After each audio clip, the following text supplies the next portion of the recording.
요번 그 7장 교육 내용은 우리 6장에서 배웠던 그 정량적 위험도 평가에 대해서 간단하게 실습을 한번 해볼 예정입니다.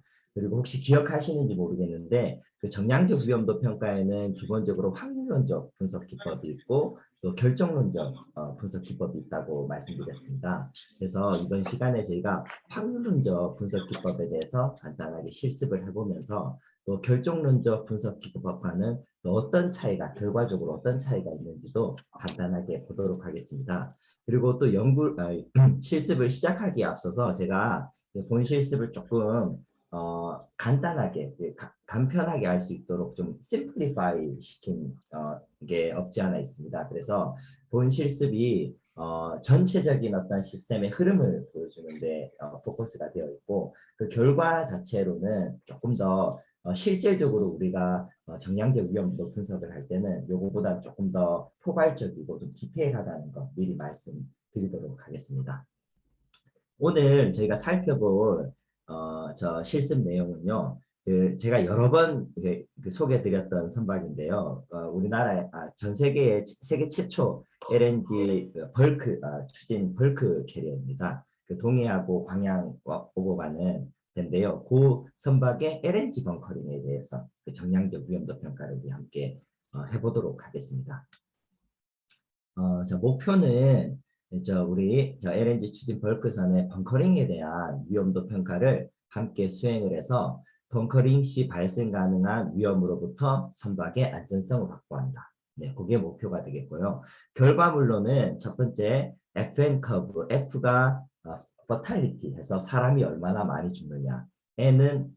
죄송합니다. F는 frequency, 예, 이제 N은 number of fatality. 그러니까 여기 보시는 X축이 사람의 사망 수, 그리고 Y가 frequency, 그리고 사람의 사망과 그 확률이 어떤 관계가 있는지를 보여주는 이 FN 커브를 함께 그려볼 예정이고요.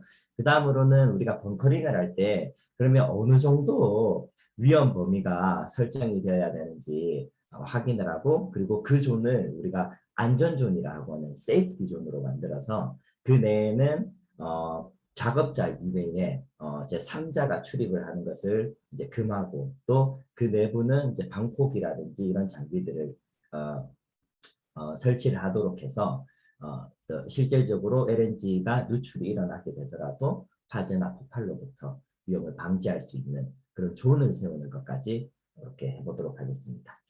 네.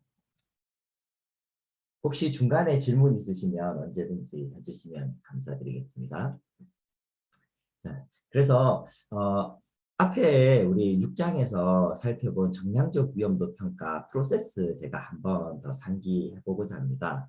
첫 번째로 우리가 전체로 저희가 총 4단계로 이렇게 설명을 드렸었는데요. 첫 번째는 해자드 아이덴티피케이션, 그러니까 위험 요소를 먼저 확인을 하고, 그리고 우리가 어떤 위험 요소에 대해서 분석을 할 건지에 대한 결정을 하는 단계라고 봐주시면 좋겠습니다.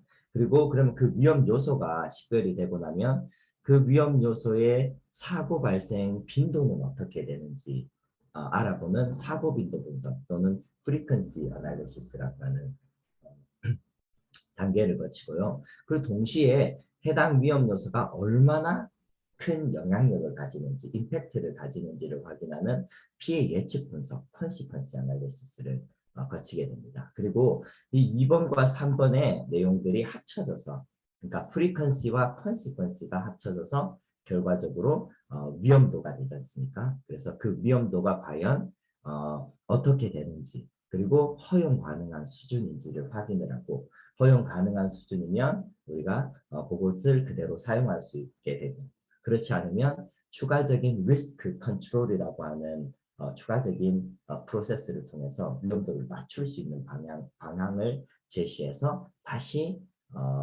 리디자인을 한다든지 리컨피규레이션을 해서 다시 리스크 어세스먼트를 수행하는 그런 과정을 거쳐야 됩니다.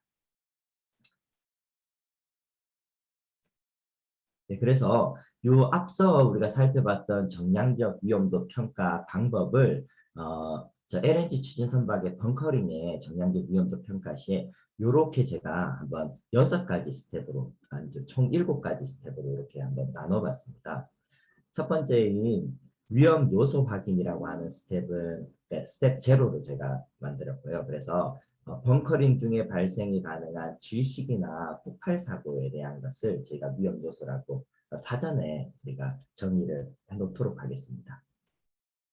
그리고 두 번째로 사고 빈도 분석이 여기 리스크 프리퀀시 어널리시스 단계는 총 스텝 1, 스텝 2 이렇게 제가 나눠봤습니다. 스텝 1에서는 벙커링 중에 벙커링 시스템에서 럽처라든지 아니면 크랙이 발생을 해서 LNG가 리키지가 될 수 있지 않습니까? 그 리키지가 발생할 수 있는 빈도를 우리가 먼저 계산을 해보도록 하겠습니다. 그리고 리키지가 일어났다고 해서 바로 사고로 이어지지 않는 수도 있지 않습니까? 예를 들자면 리키지 이후에 그 점화가 일어나야지 비로소 화재나 폭발이 일어나기 때문에, 또 리키지 이후에 화재나 폭발이 일어날 수 있는 또 점화가 가능한 그런 단계는 또 어떻게 되는지, 또 마찬가지로 리키지가 일어나고 나더라도 주위에 그 작업자가 바로 그 리키지를 스톱할 수 있는 어떤 조치를 취할 수도 있고, 또 세이프티 장치가 작동을 할 수도 있고, 또 그 장치가 실패할 수도 있고, 그 다양한 시나리오들이 있지 않겠습니까? 그런 시나리오들에 대해서 각각의 발생 빈도를 함께 살펴보도록 하겠습니다. 그 부분이 이제 우리가 사고 빈도 분석이라고 하는 프리퀀시 어널리시스에서 수행할 내용이고요. 그 다음으로는 이제 피해 예측 분석이라고 하는 컨시퀀시 어널리시스 단계로 넘어가겠습니다. 앞서 우리가 위험 요소로 질식 폭발 사고라고 정의를 했는데요. 그 정의에 대한 영향력, 그러니까 과연 우리가 리키지가 일어났다고 했을 때 그 리키지 양이 얼마만큼의 큰 폭발로 이어질 것인지, 아니면 질식 사고로 이어질 것인지에 대한 영향 분석을 이렇게 진행을 하도록 하겠습니다. 그리고 마지막으로 프리퀀시 어널리시스 결과와 컨시퀀시 어널리시스를 이렇게 합쳐서 마지막 우리가 하고자 했던 FN 커브를 산출하고, 마지막으로 세이프티 존을 이렇게 설정을 하는 것까지 4단계로 이렇게 스텝을 만들어 봤습니다. 네, 그러면 첫 번째 단계로 제가 앞서 말씀드렸던 위험 요소 확인 단계를 먼저 시작을 하도록 하겠습니다. 사실 이 위험 요소 확인은 시작은 사실은 이 선박에 대한 이해부터 출발한다고 생각해 주시면 좋을 것 같아요. 이 선박이 어떤 특성을 가지고 있는지, 어떤 운항 조건을 가지고 있는지, 그리고 또 벙커링을 할 때 어떤 그 프로세스를 가지고 있는지, 그리고 어떤 방법으로 벙커링을 하는지, 시간은 얼마나 걸리는지, 그리고 벙커링 시스템은 어떻게 구성이 되어 있는지, 이런 기본적인 정보들을 먼저 습득을 하고 이해를 하고 난 뒤에, 그리고 우리가 그러면 어떤 위험들이 있겠구나라고 그러니까 가정을 하거나 또 식별을 할 수 있는 그런 단계라고 보시면 되겠습니다. 그래서 제가 간단하게 선박 정보를 이렇게 나타냈는데요. 이 부분은 우리가 여러 번 설명을 들었기 때문에 바로 그냥 넘어가도록 하겠습니다. 그리고 저 위험 부분은 여기 왼쪽 그림을 살펴보시면 벙커링 스테이션이 이렇게 어퍼데크 저기 스타보드 사이드에 이렇게 배치가 되어 있습니다. 그렇죠? 그리고 이제 본선 벙커링 시스템은 이렇게 저 시스템이 그 뭐죠, 저 인렛 라인과 리턴 라인으로, 베이퍼 리턴 라인, 인렛 라인으로 이렇게 구성이 되고 있고요. 이 부분이 육상 측에 벙커링 그 탱크 롤이하고 이렇게 연결이 돼서 서플라이가 돼서 저 먼저 탱크로 이렇게 들어간다고 보시면 될 것 같습니다. 그리고 본선의 벙커링 주기는 동해항에서 이루어지고 있고요. 그리고 매 두 항차마다 한 번씩 간다고 합니다. 그리고 한 대략 6시간 정도 한 번 할 때 그 시간이 걸리고요. 그리고 보시는 바와 같이 탱크로리를 통해서 LNG가 수급이 되고 있습니다. 그리고 본선 벙커링 중에는 그 오퍼레이션 프레셔가 한 1바 정도 형성이 되고 있고요. 그리고 공급 온도는 한 마이너스 165도 정도 되고 있습니다. 그리고 그 액화 상태의 LNG의 저 덴시티는 425kg per 큐빅 메타. 그리고 그 벙커링 파이프 사이즈는 150mm. 이렇게 네, 이해를 해주시면 감사하겠습니다. 네. 그리고 또 이제 동해안 쪽에 그 인구 분포도를 제가 사전에 조사를 했는데요. 보시면은 이렇게 요 부분에 벙커링이 일어나는 그 벙커링 스테이션 반경에 한 10m 정도 반경에는 한 3명 정도 위치를 그 사람이 있고요. 그리고 50m 근처에는 한 5명. 요게 누적 분포라서 총 50m 내외에 5명이 있다. 그렇게 봐주시면 좋겠습니다. 그리고 100m 반경에는 한 10명 정도, 200m에는 한 50명 정도, 그리고 500m에는 한 500명 정도, 1000m에는 한 1000명 정도. 그래서 누적 1000m 범위의 반경에는 한 1000명 정도의 인구가 이렇게 뭐 작업자일 수도 있고 아니면 거주자 분들일 수도 있고 네, 뭐 다양한 그 인명이 이렇게 분포하고 있다. 이해를 해주시면 감사하겠습니다. 그리고 이제 막 최종 단계로 이제 1단계 최종으로 그러면 우리가 벙커링을 받을 때 그럼 어떤 사고가 과연 일어날 것인가에 대해서 우리가 식별하고 정의를 하는 단계입니다. 그래서 벙커링 저희가 이미 제가 이 부분에 대해서는 사전에 시나리오를 만들었는데요. 어떤 시나리오냐면 LNG 벙커링 시에 이제 연료 공급관에서 이제 크랙이 발생해서 LNG가 대기 중으로 이제 방출을 하게 됩니다. 그래서 벙커링 중에는 작업자가 항상 인접해 있기 때문에 작업자가 방출에 의한 다이렉트 질식 그 사고가 일어날 수가 있고요. 그리고 질식이 일어나지 않더라도 LNG가 대기 중으로 방출이 되게 됩니다. 이게 액화 상태에서 기체로 바뀌는 경우에는 600배로 팽창을 하게 되거든요. 그래서 순식간에 가스가 뭐랄까 이렇게 형성이 된다라고 보시면 될 것 같아요. 그래서 그게 쭉 이렇게 디스퍼션이 일어나게 되고 그리고 주위에 또 그 어떤 화재가 발생할 수 있는 그런 가능성들, 그러니까 소스 오브 이그니션이라고 하는 그런 물질들에 의해서 예를 들자면 스파크라든지 이런 걸 통해서 바로 폭발로 이어지는 사고가 발생할 수 있습니다. 그렇기 때문에 저희가 질식과 폭발에 집중해서 한번 그 실습을 진행해 보도록 하겠습니다. 네, 여기까지는 네, 잘 이해가 되시죠? 그렇다면 이제 첫 번째 단계 이제 제가 드렸던 4가지 자료 중에 엑셀 시트를 한번 열어봐 주시겠습니까?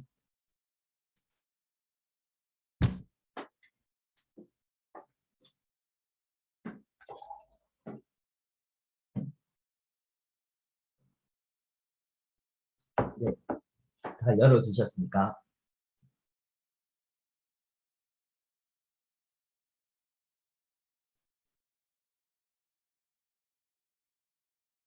네, 송진님 혹시 네, 열려 있습니까? 네네, 네, 감사합니다. 네, 그럼 그 중에 제가 첫 번째 스텝, 리크 빈도 계산이라고 하는 탭을 한번 열어봐 주십시오.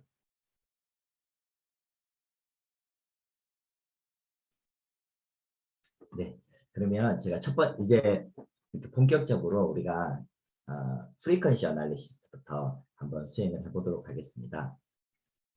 어, 잠시만요. 네, 저희 그 LNG 그러면 첫 번째로 사고가 일어나려면 그 기존에 파이프라인에서 이제 그 크랙이 발생을 해야 되지 않습니까? 그래서 LNG가 누출이 되는 사고를 우리가 식별을 했으니까 그러면 이 크랙이 일어나는 발생 빈도가 어떻게 되는지에 대해서 먼저 계산이 필요합니다.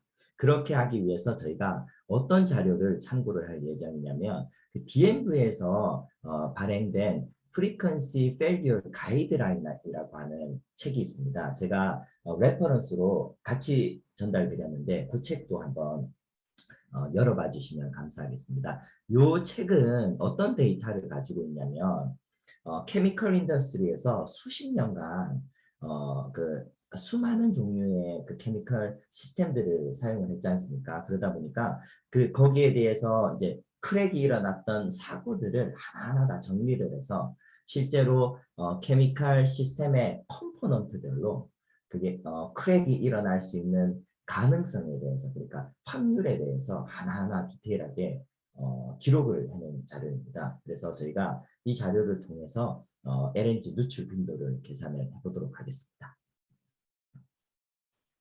그다음에 그러면 일단 먼저 저희가 해야 되는 첫 번째 스텝이 뭐냐면 본선에 벙커링 시스템이 그럼 어떻게 구성이 되어 있는지를 확인을 해야지 비로소 각 컴포넌트별로 그저 누출 빈도를 계산을 할 수 있게 되는 것이죠. 그러다 보니까 제가 이렇게 식별을 했습니다.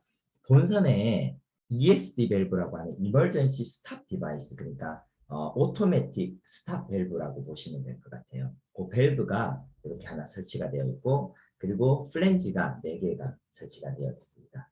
그리고 매뉴얼 밸브가 하나가 설치가 되어 있고요. 그리고 파이프가 약 5m 정도 이렇게 설치가 되어 있다고 보시면 될 것 같습니다.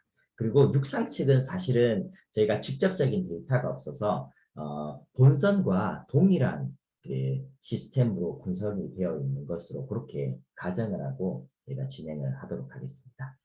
네, 그러면 각자 제가 요청드리고 싶은 부분이 엑셀 시트에서 제가 이걸 먼저 설명을 드려요. 네, 여기 빨간색, 오렌지색으로 표시된 부분들은 지금 그 교육 받으시는 분들께서 직접 입력을 해주셔야 되는 부분이고요. 이렇게 파란색으로 되어 있는 부분은 이 빨간색, 그 오렌지색 인풋에 의해서 자동으로 계산이 되는 부분입니다. 그리고 요 회색 부분은 이제 참고용으로 제가 노트를 달아놓은 부분입니다. 그래서 첫 번째 스텝을 이렇게 보시면 여기에 본선 벙커링 시스템에 대해서 각각 시스템의 사이즈가 어떻게 되는지 그리고 개수는 몇 개가 되는지 이렇게 한번 입력을 해주시겠습니까? 제가 그 PPT 자료에 이미 다 나와 있거든요. 그 부분을 한번 살펴봐 주시고 입력해 주시면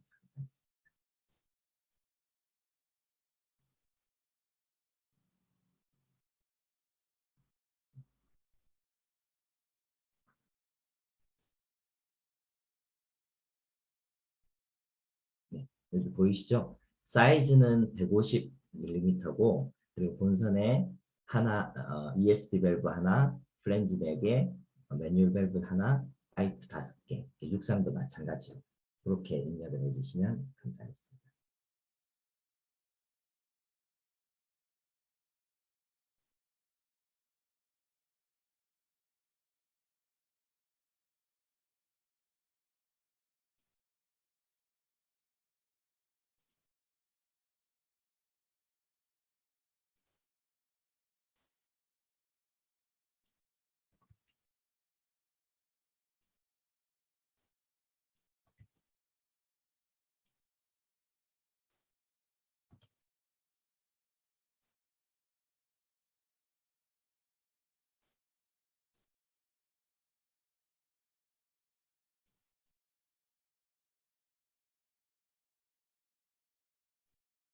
네, 입력이 다 되셨습니까?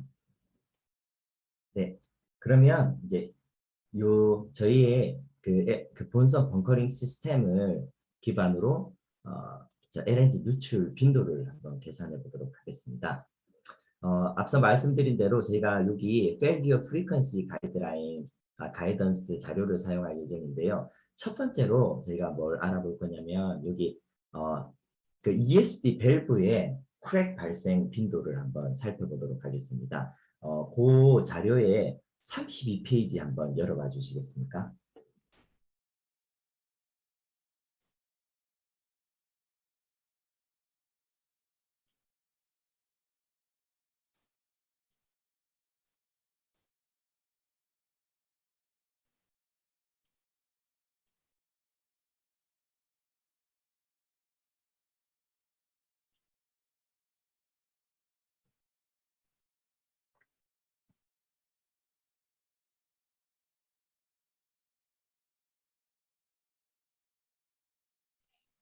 예, 모두 예, 보고 되셨습니까? 있습니다. 아, 네.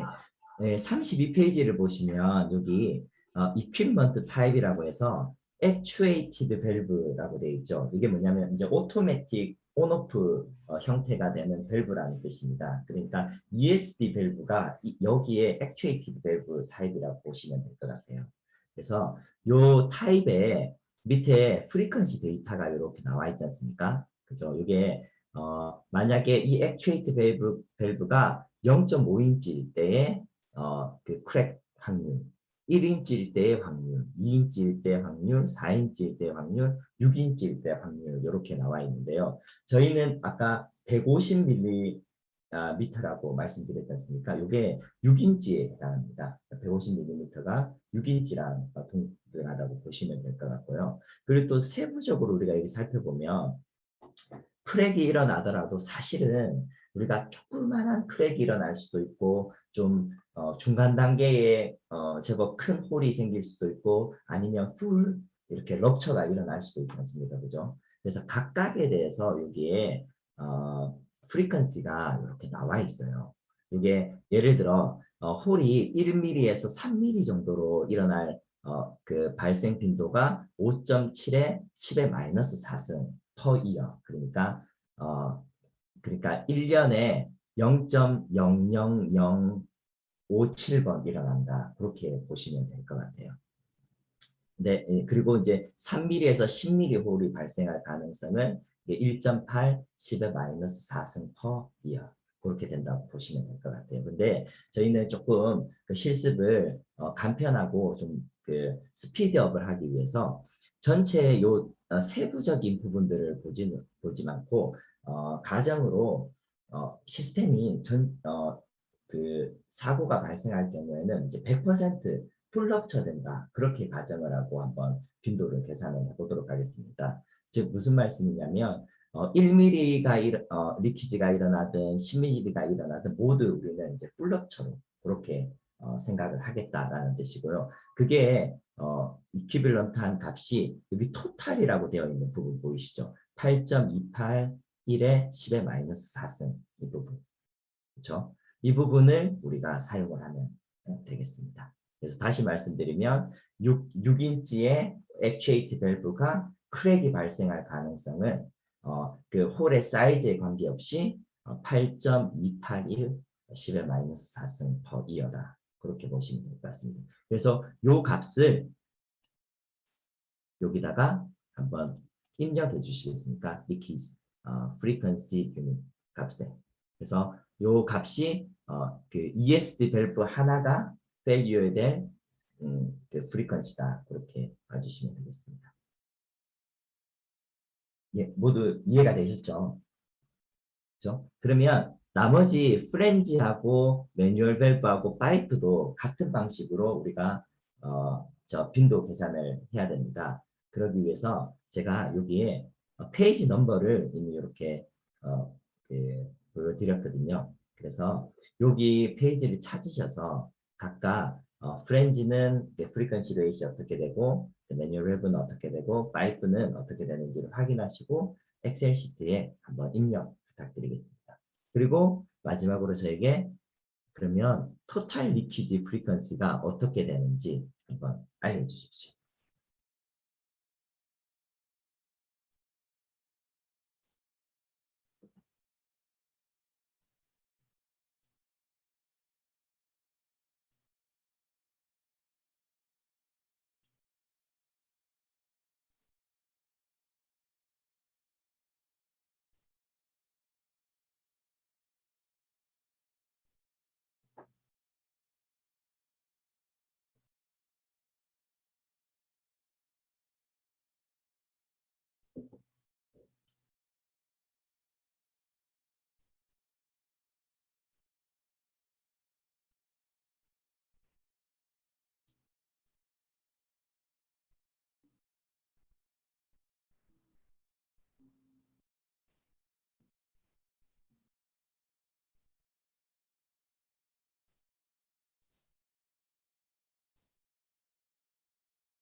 네, 혹시 입력이 다 되셨습니까?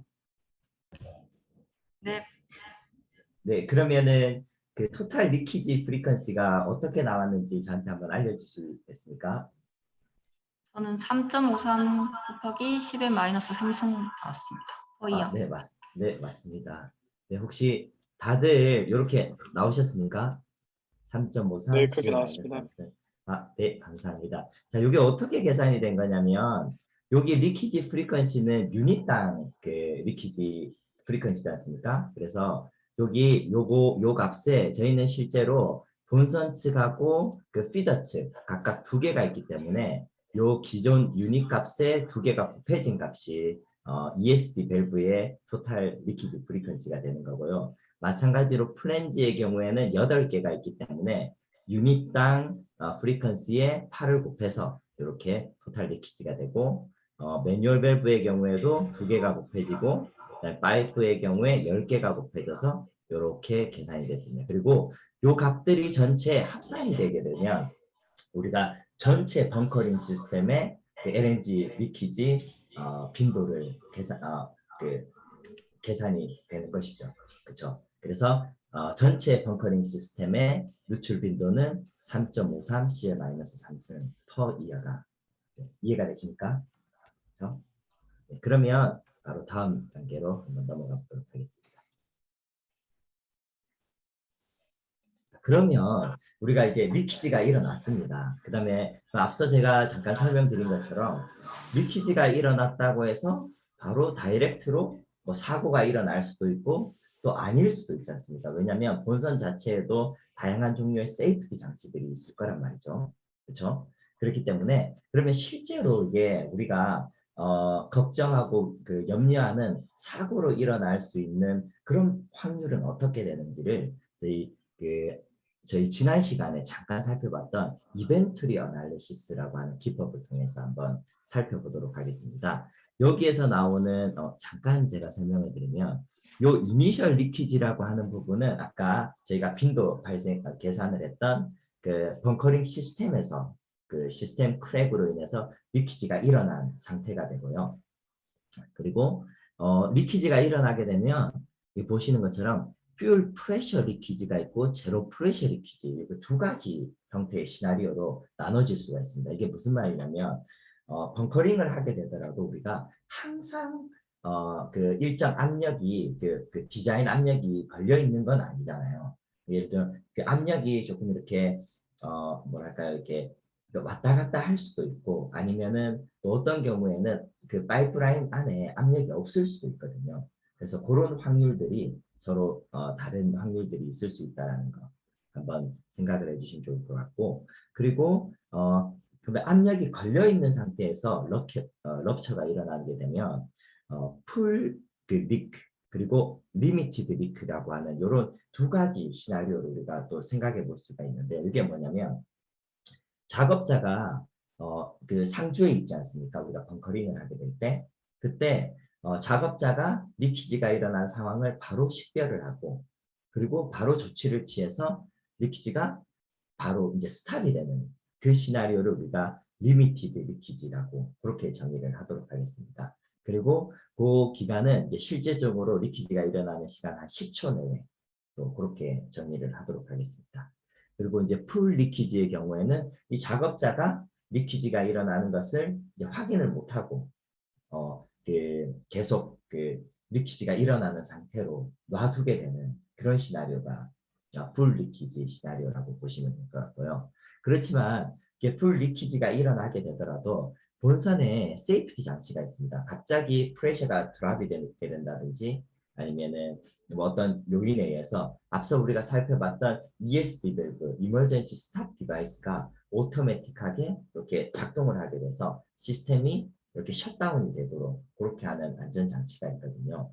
그러면 이 장치가 제대로 작동을 하게 되면 우리는 이제 ESD isolated 됐다. 그러니까 리키지가 일어나더라도 ESD 밸브에 의해서 리키지가 이제 확산되지 않고 일정 시간 이후에 정지가 되었다라고 그런 시나리오로 이해를 할 수가 있고 만약에 이 ESD 밸브가 제대로 작동을 하지 않게 된다. 그러면은 이제 그 세이프티 장치가 없어지잖아요. 그러면 계속 리키지가 일어나게 되는 것이죠.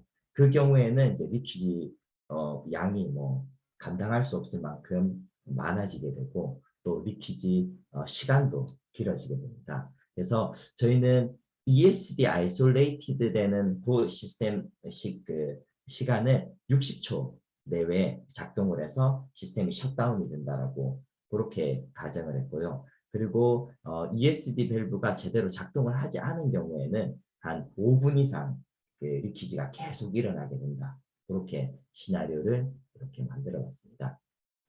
이 시나리오는 저희가 기본적으로 사용을 하는 시나리오이기도 하지만 뭐 경우에 따라서 아니면은 실제로 위험도 분석을 수행하는 그 스콥에 따라서 그 사용 그 뭐죠 분석가들이 다양한 시나리오로 이렇게 또 만들 수 있다는 것도 말씀드리도록 하겠습니다. 네. 그러면 다시 엑셀 시트로 한번 넘어가 보겠습니다. 이번에는 엑셀 시트에 그 스텝 2 한번 열어봐 주시겠습니까?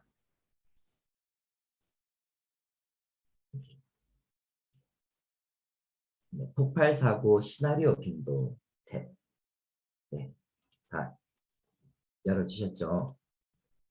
네. 여기 보시는 이니셜 리퀴미치는 제가 여기 링크를 걸어놔서 요 값이 바로 이렇게 입력이 되도록 해놨습니다.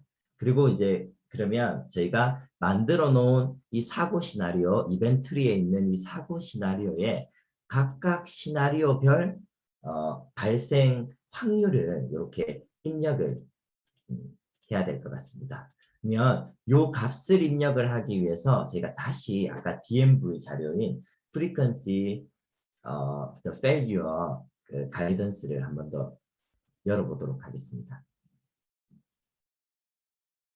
거기에 보시면 11페이지 한번 열어봐 주시겠습니까? 11페이지.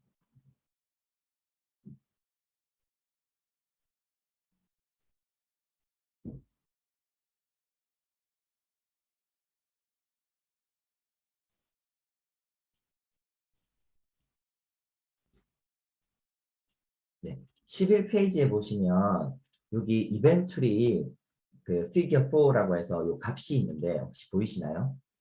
찾으셨습니까? 네.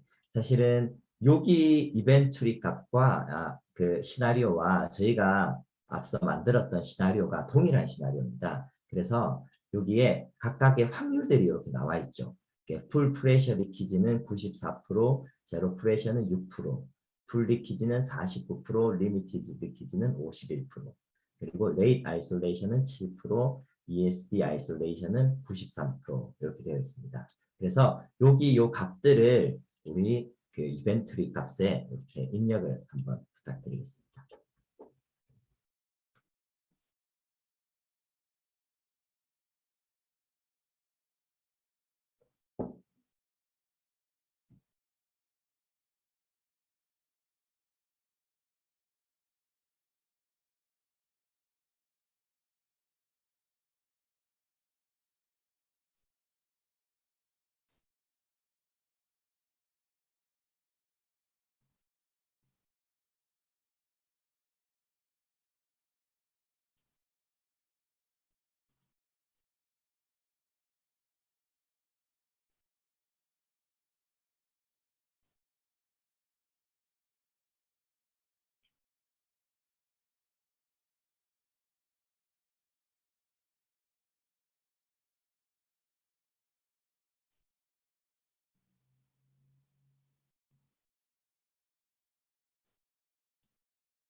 네, 입력이 다 되셨습니까? 네. 네, 감사합니다.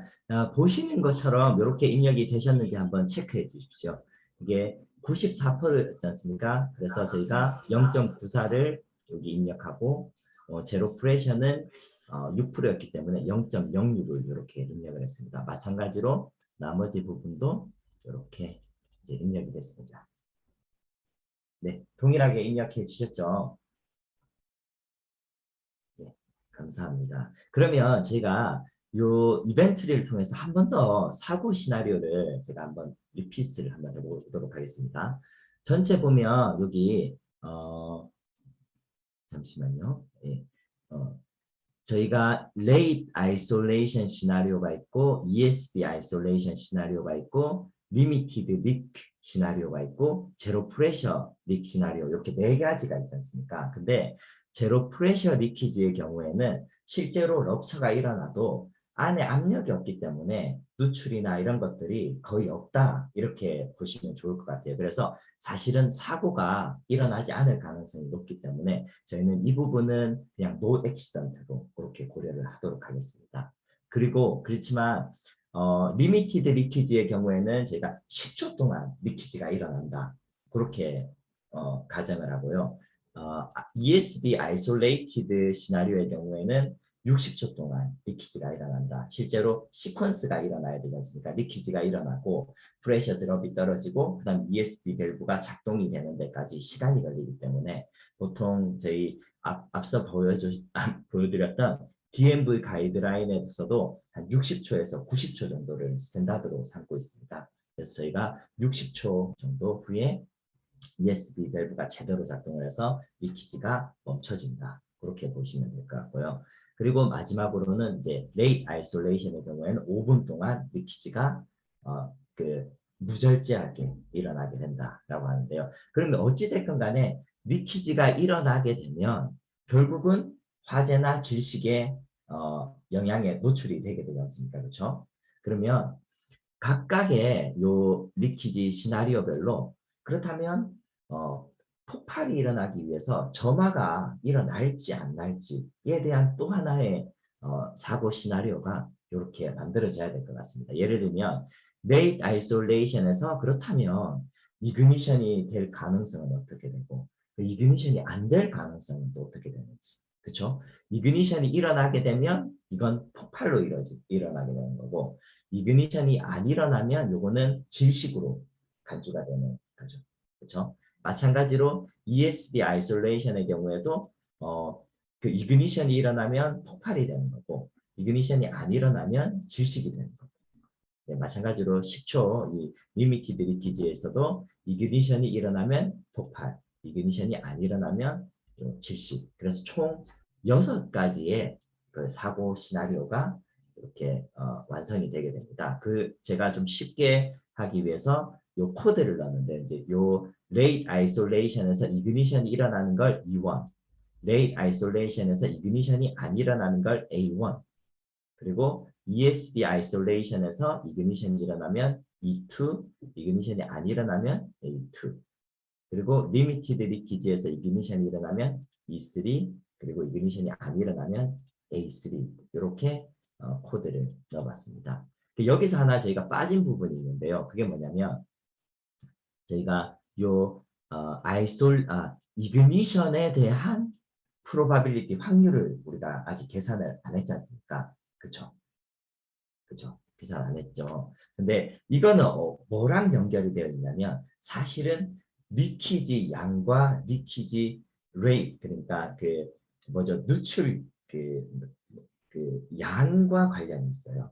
그 점화가 된다는 거에 대해서는. 근데 이거에 어디에 나와 있냐면 여기 OGP라고 하는 그 가이드라인 제가 저 또 하나의 그 다큐멘터리를 드렸는데요. 거기 11페이지 한번 열어봐 주시겠습니까?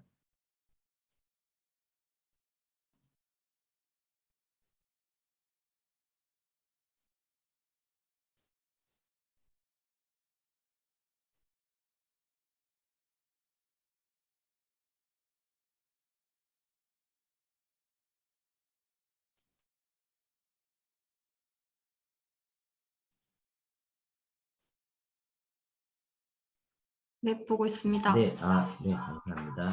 네, 잠시만 요 OGP라고 하는 게 그 International Association of Oil and Gas Producers라고 하는 저 뭐죠 협회에서 발간한 자료고요. 그 중에서도 이 협회에서 그 리스크 어세스먼트에 필요한 데이터들을 DMV만큼이나 또 굉장히 많이 퍼블리시를 하고 있습니다. 그래서 구글이나 이런 곳에 OGP 리스크 어세스먼트 관련된 내용들을 이렇게 검색해 보시면 많은 자료들을 찾으실 수 있으실 까요 그리고 이제 대표적으로 오늘 제가 전달드렸던 그 보고서는 특별히 이제 이그니션 프로바빌리티라고 해서 그 가스나 오일이 리키지가 일어났을 때 그럼 과연 점화가 돼서 화재나 폭발로 일어날 가능성이 어떻게 되는지에 대해서 일목요연하게 그 수십 년간의 사고를 기반으로 또 이렇게 정리를 한 보고서다. 그렇게 보시면 될 것 같습니다. 여기 쭉 살펴보시면 정말 다양한 종류의 사고 시나리오들이 이렇게 리스트가 되어 있거든요. 그 중에서도 저희는 이제 11페이지 여기 볼 텐데 이 부분이 가장 저희하고 비슷한 시나리오예요. 그러니까 파이프라인에 LNG와 같은 리퀴드, 그러니까 액체 상태의 화물이나 그 연료가 있고, 그리고 그게 이제 누출이 되었을 때 이 리퀴지 레이스에 따라서 이그니션 프로바빌리티가 이렇게 이제 산정이 되어 있습니다. 보이시죠? 예를 들어 0.1kg/s로 이렇게 리퀴지가 일어나는 경우에는 이게 점화될 확률이 0.001 그러니까 1% 정도 된다는 이야기죠. 그죠?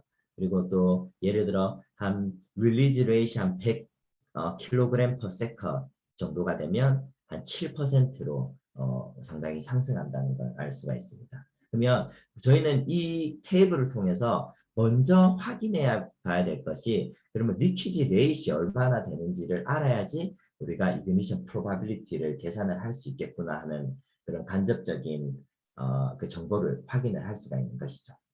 이해가 되신가요? 그러면 제가 여기 다시 엑셀 시트에 그럼 요 값을 저희가 입력하기에 앞서서 실제로 각 사고별로 그러면 리퀴지 릴리즈 레이시 어떻게 되는지를 한번 살펴보도록 하겠습니다. 근데 이 부분은 우리 그 컨시퀀시 애널리시스 그러니까 사고 영향 분석 부분과 연관이 되어 있거든요. 그래서 바로 스텝 3로 넘어가서 확인을 하고 스텝 2로 다시 한번 돌아오는 걸로 하도록 하겠습니다. 그러면 자, 다시 네, 저희가 저 첫 번째 위험 요소 확인 그리고 사고 빈도 분석까지는 이제 어느 정도 완료가 됐습니다. 그죠? 그 다음에 이제 해야 되는 단계가 피해 예측 분석이죠. 컨시퀀시 애널리시스. 거기에는 스텝 3, 스텝 4가 있는데요. 그 중에 첫 번째로 해야 되는 게 이제 화재나 폭발, 지식이 일어나게 될 때 그 양이 어떻게 되는지에 따라서 결국은 폭발력이 현저하게 달라지게 됩니다. 그래서 가장 먼저 해야 되는 게 그럼 과연 얼마만큼 리퀴지가 일어나는지를 계산을 해야 되는 것이죠. 그죠?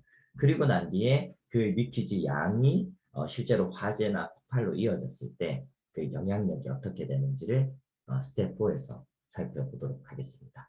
그러면 스텝 3에서 저희가 필요한 그 LNG 리퀴지 웨이 산출 식이 있는데요. 여기 보시는 바와 같이 QL이라고 하는 부분이 리퀴지 레이시고 그리고 여기에 D는 그 홀 다이아미터. 그러니까 저희 같은 경우에는 이게 그 전체 그 풀 그 크랙이라고 했지 않습니까? 그러면 이게 150mm가 되는 거죠. 전체 시스템 사이즈와 동일하게. 그죠? 그리고 이니셜 프레셔는 1바. 저희가 앞서 벙커링 중에 그 디자인 프레셔가 1바라고 말씀을 드렸었거든요. 그래서 LNG 그 파이프 내에 압력이 1바이고 그리고 마찬가지로 앞서 그 LNG의 덴시티는 425kg per 큐빅미터다. 그렇게 말씀을 드렸습니다. 그죠? 그러면 저희가 필요한 파라메타 값들이 여기 다 있죠. 그죠? 그래서 LNG 리퀴지 레이시 얼마나 되는지를 확인을 할 수가 있게 되고 그리고 근데 결과적으로 또 필요한 부분이 뭐냐면 실제로 그러면 LNG가 얼마만큼 리키지가 되었는지 그 양이 어떻게 되는지를 또 산출을 해야 되겠죠. 그러기 위해서는 그럼 시간이 이렇게 곱해져야 됩니다. 우리가 세 가지 시나리오가 있지 않습니까? 리미티드 리키지, ESD 리키지, 그리고 이제 풀 리키지. 그래서 그 리미티드 리키지의 경우에는 10초 동안 리키지가 일어난다. 그렇게 저희가 가정을 했고 ESD 리키지의 경우에는 60초 동안 리키지가 일어난다. 그렇죠? 그리고 마지막으로 그 제어가 안 된 상태의 리키지의 경우에는 5분 동안 리키지가 일어난다. 그렇기 때문에 300초 동안 일어나게 된다. 그렇게 저희가 정리를 했습니다. 그렇죠? 자, 그러면 그럼 요 그 식을 통해서 저희가 자, 스텝 3 LNG 누출량을 한번 계산해 보도록 하겠습니다. 네, 엑셀 시트에 스텝 3 그 탭 한번 열어봐 주시겠습니까? 그 LNG 누출량 계산.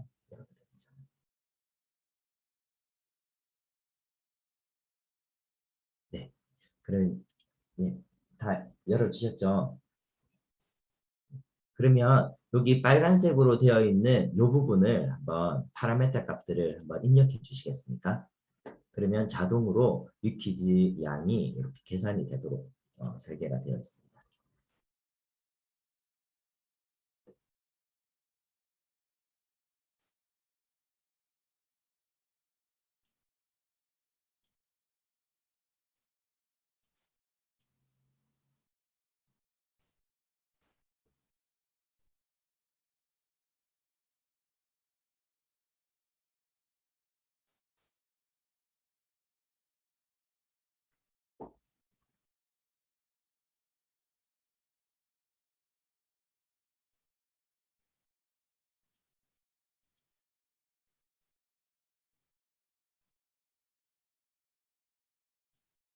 네, 다 입력해 주셨습니까?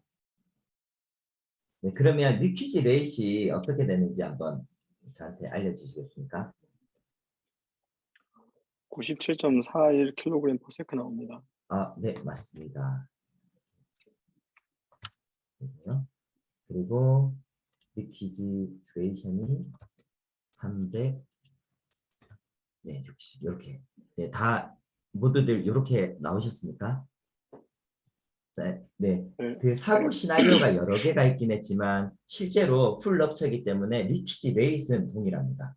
같은 양이 같은 그 뭐죠 이렇게 그 레이스로 리퀴지가 되는데 다만 그 뭐죠 이렇게 제어가 되는 시간이 다르기 때문에 토탈 리퀴지 된 양이 달라지게 되는 것이죠. 그래서 E1의 경우에 5분 동안 리퀴지가 되기 때문에 2,900kg이 리퀴지가 되고 E2의 경우에는 5,800 그리고 E3에 대해서는 974kg이 리퀴지가 되었다. 이렇게 확인을 하실 수 있습니다. 그래서 저희가 그러면 다시 여기 그 2번 시나리오 돌아가게 되면 자동으로 이렇게 그 이그니션 그 먼저 프로바빌리티가 이렇게 계산이 되어 있죠. 다시 여기 3번에서 그 스텝에서 저희가 리퀴지 레이시 97.41인 것을 이제 확인을 했습니다. 그러면 다시 저희가 여기 OGP의 테이블로 돌아가게 되면 여기 보시겠습니다. 97.4는 여기 50kg/s와 100kg/s 사이가 되겠죠. 그죠? 그래서 즉 말씀드리자면 0.0067과 0.007 사이에 이제 값을 가지게 됩니다. 이그니션 프로바빌리티가. 그럼 여기서 제가 한 가지 질문을 드리고 싶은 게요. 저희가 실질적인 리퀴지 레이스는 97입니다. 킬로그램 per sec인데 여기에 나와 있는 가이드라인에서는 50kg일 때와 100kg일 때 이게 두 가지 값밖에 없거든요. 97kg일 때에 그 이그니션 프로바빌리티를 제공하지 않습니다. 이 경우에는 저희가 어떤 값을 따라가는 게 맞을까요?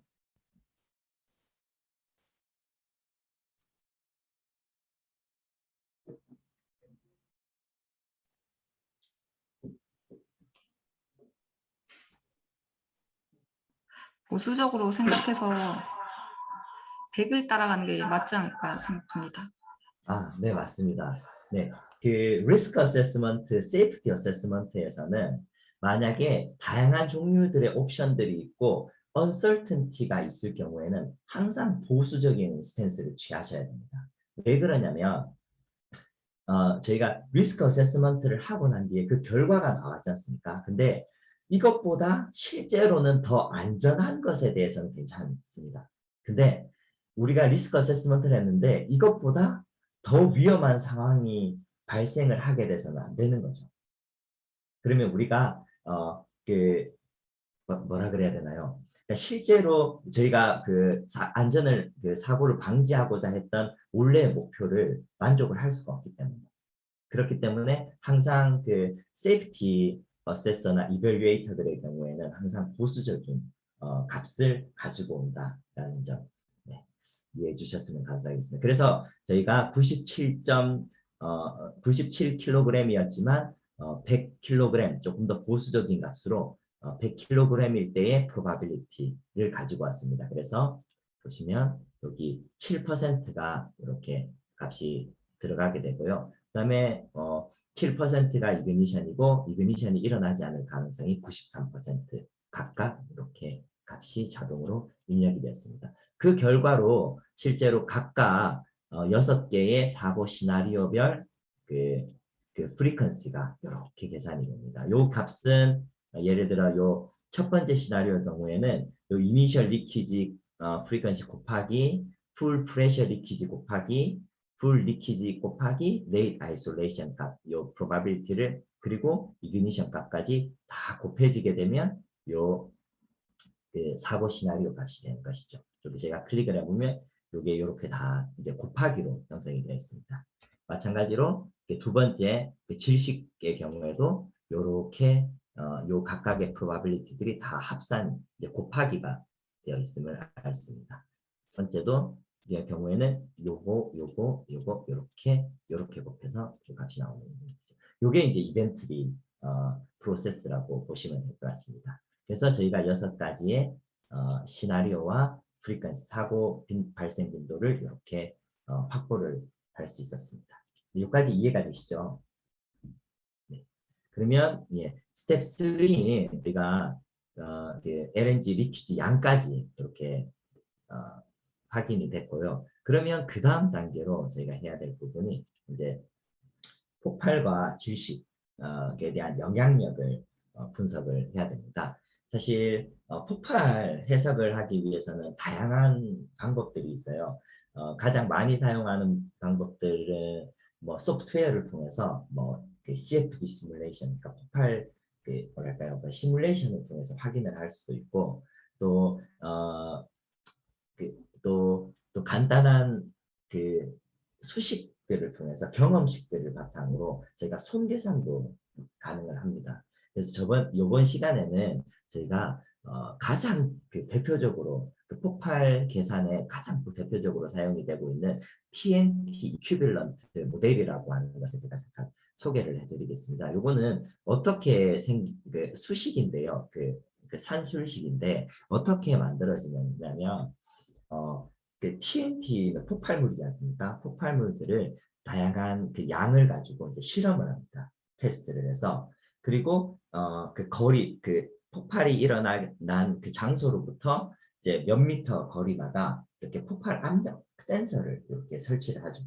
그리고 폭발을 시켰을 때 그 센서 그 거리마다 얼마만큼의 폭발 압력이 형성이 됐는지에 대한 상관관계 그러니까 그 TNT 양과 그 거리별 압력이 어떻게 되는지를 이제 경험식으로 이렇게 만들어 놨다라고 보시면 될 것 같습니다. 그러면 우리는 이걸 어떻게 쓰냐?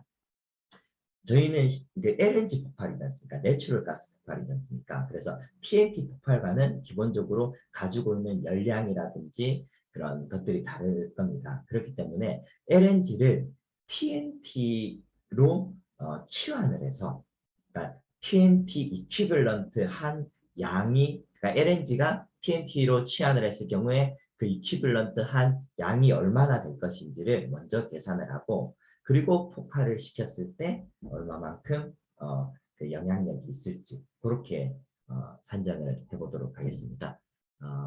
여기 제가 그 TNT를 그 기법을 통한 압력 계산을 하는 그 프로세스를 간단하게 이렇게 설명을 하고 있는데요. 여기 보시면 첫 번째로 제가 말씀드렸던 게 저희가 실제로 사용하는 거는 그 내추럴 가스지만 그 이 값을 TNT 값으로 먼저 환산을 해야 된다고 말씀을 드렸습니다. 그때 사용하는 식이 여기 보시는 요 수식인데요. 여기 보시면 MVEC라고 하는 게 실제로 누출된 LNG 값, LNG 양이라고 보시면 되겠습니다. 그렇죠? 그리고 여기 N은 뭐냐면 경험 그 팩터인데요. LNG의 경우에는 한 16%라고 이렇게 정의가 되어 있습니다. 요 TNT 이퀴블런트 모델에. 그리고 요 델타 HC 믹스처 요게 뭐냐면 LNG가 가지고 있는 열량이라고 보시면 되고요. 그리고 그 분해 그다음에 그 델타 HC TNT 요 값은 TNT가 가지고 있는 열량. 그러니까 쉽게 말씀드리면 LNG의 열량을 TNT의 열량으로 나눴다. 그렇게 보시면 될 것 같습니다. 그러면 실제로 TNT의 양이 얼마나 되는지 그게 이렇게 결정이 된다. 그렇게 보시면 될 것 같습니다. 이해가 되십니까? 네.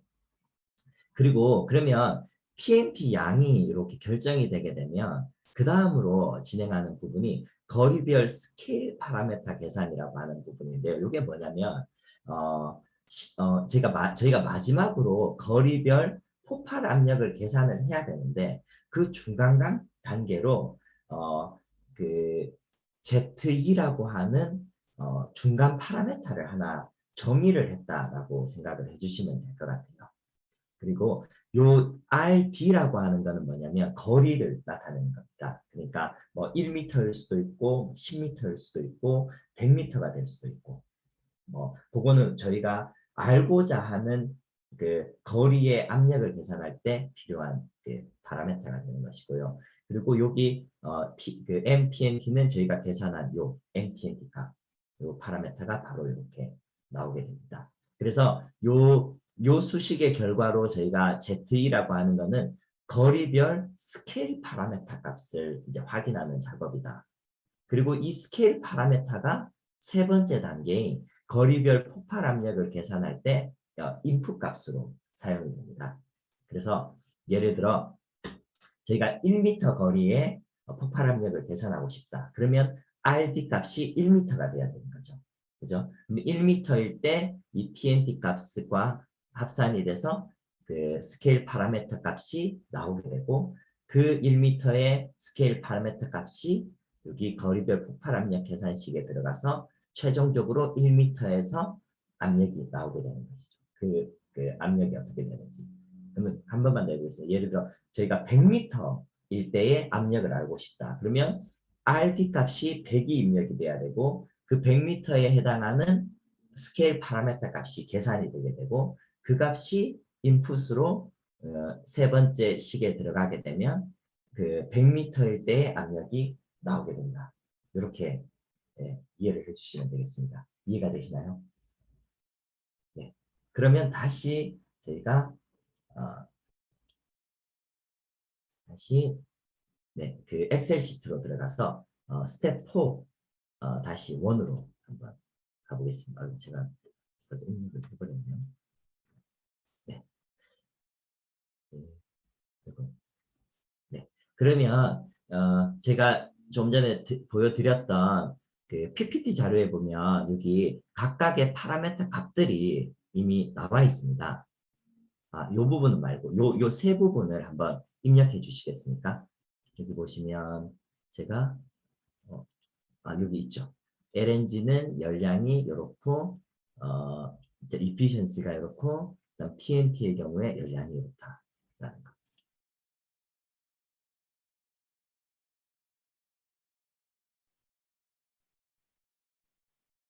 네, 그 값을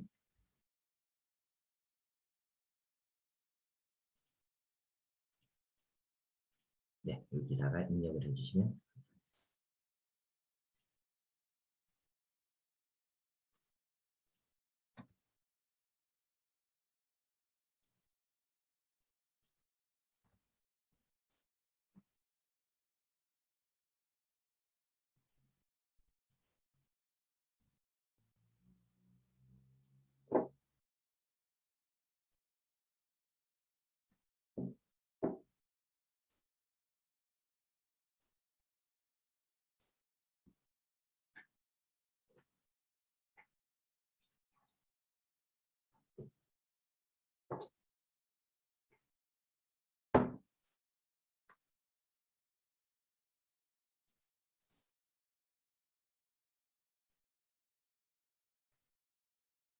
네, 입력이 다 되셨습니까?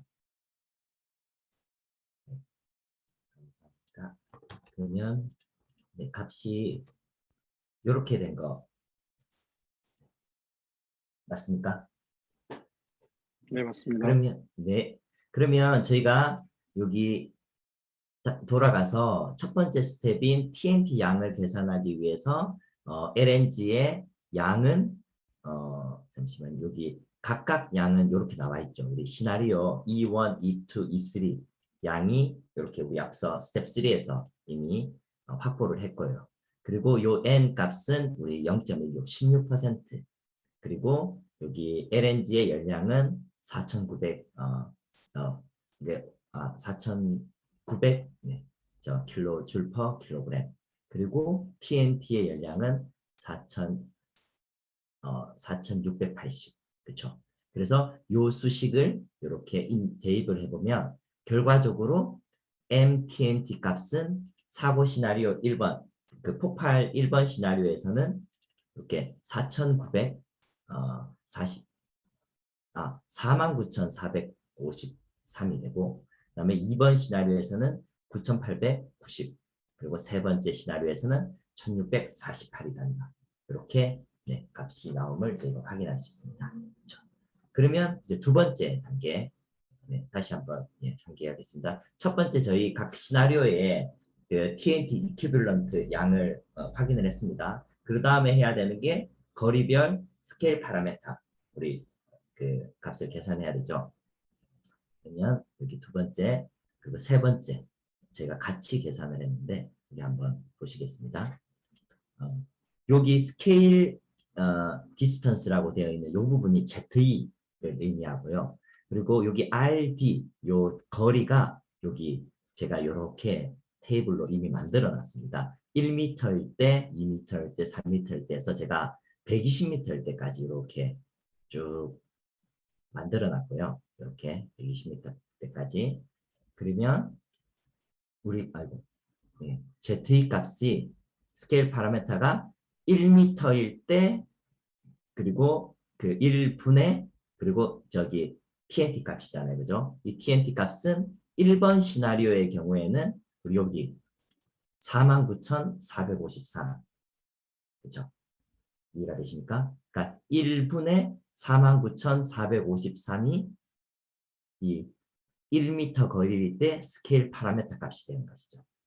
맞습니까? 그럼 2m일 때는 2분의 49,453. 그렇죠? 그러면 10m일 때는 10분의 49,543. 이렇게 돼서 쭉 120m까지 자동으로 이렇게 스케일 파라메타 값이 계산이 되었습니다. 이해가 되시죠? 네. 그러면 두 번째 시나리오의 경우에도 그러면은 두 번째 시나리오에서는 저희가 폭발 양이 다르지 않습니까? 그때 폭발 양은 9,890이었습니다. 그죠? 그러면 1m일 때는 1분의 그 다음에 9,890이 들어가야 되고 그 다음에 2m일 때는 2분의 9,890이 들어가서 또 마찬가지로 120m 각각의 거리당 스케일 디스턴스가 쭉 이렇게 계산이 되게 됐습니다. 그리고 마지막으로 시나리오 3의 경우에는 우리가 10초 동안 리퀴즈되는 상황이었죠. 그때는 TNT 이퀴블런트 양이 1648이었고 그 경우에는 1m일 때 1분의 1648 이렇게 돼서 결과가 스케일 디스턴스가 이렇게 나오게 됩니다. 그래서 동일한 방법으로 120m까지 저희가 이렇게 스케일 파라메터 값들을 계산을 자동으로 계산을 하게 됐고요. 그러면 저희가 스케일 파라메타 값을 알게 되면 그 다음으로 마지막 작업인 그 거리의 그 압력이 어떻게 되는지, 폭발 압력이 어떻게 되는지를 산출을 할 수 있게 됩니다. 요 식을 통해서. 맞죠? 그러면 저 한번 보겠습니다. 거리 1m일 때 스케일 파라메타가 2.72의 10의 마이너스 2승이었어요. 그러면 요 2.72의 10의 마이너스 2승 값이 요 그 ZE 값에 들어가게 되면 자동으로 그 1m일 때의 압력이 이렇게 계산이 되게 됩니다. 그럼 다시 말씀드리면 첫 번째 시나리오, 즉 LNG가 29,000kg이 리키지가 되었을 때 1m 반경의 압력은 2,481바였다라는 결과가 나오게 되는 것이죠. 그러면 2m일 때, 반경 2m일 때는 그게 771바로 줄어들게 되고 조금 더 나아가서 한 10m가 되면 51바로 이렇게 줄어들게 됩니다. 그리고 쭉쭉쭉쭉 가서 가령 한 60m일 때는 한 2.5바 정도가 되고요. 그리고 한 100m 정도 가면 어떻게 될까요? 100m 정도 되면 한 1바 정도까지 떨어진다는 걸 이렇게 보실 수가 있습니다. 그러면 두 번째 시나리오 한번 살펴보겠습니다.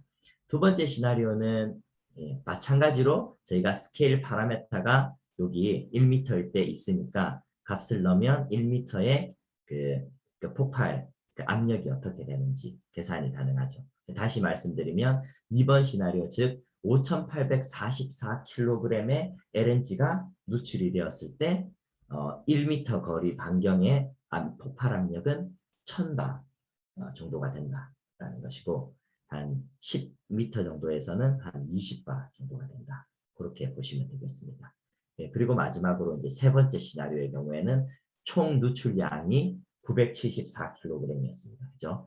이때 1m 거리에서는 367바의 압력이 형성이 되고, 한 10m 정도가 됐을 때는 한 7.59바 정도가 된다라는 걸 알 수가 있습니다. 제가 여기 테이블을 이렇게 그래프로 한번 나타내 봤는데요. 첫 번째 시나리오에 보시면 요 X축이 거리입니다. Y축이 압력이고요. 압력의 단위는 이제 바입니다.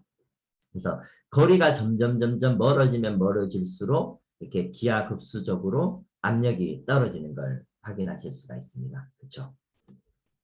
처음에 시작은 거의 1000바 이상에서 시작을 하지만 한 50m 정도만 지나도 한 5바 이상으로 이렇게 떨어지는 것을 알 수 있습니다. 그 두 번째 시나리오, 세 번째 시나리오 모두 이제 동일한 트렌드를 보여주고 있습니다. 결과적으로 이제 다른 부분은 실제로 폭발을 일으켰을 때 그때 그 기여했던 그 양이 어떻게 되는지, LNG 양이 어떻게 되는지에 따라서 압력이 이렇게 다르게 나타났다. 이렇게 확인을 해주시면 좋겠습니다. 여기서 한 가지 이제 제가 또 이제 질문이 있을 수가 있는데요. 그러면 저희가 이제 궁극적으로 이제 알고자 하는 거는 이 폭발 압력이 뭐 선체라든지 아니면 인명에게 어떤 그 피해를, 그러니까 어느 압력이 크리티컬한 압력인지를 또 알아야 되지 않겠습니까? 그러니까 폭발 압력이 어느 정도일 때 사람이 치명상을 입는지, 아니면 뭐 약간 뭐 경미한 뭐 손상을 입는지, 아니면 구조물은 어떻게 되는지, 그런 것들에 대해서 또 확인을 해볼 필요가 있습니다. 그래서 제가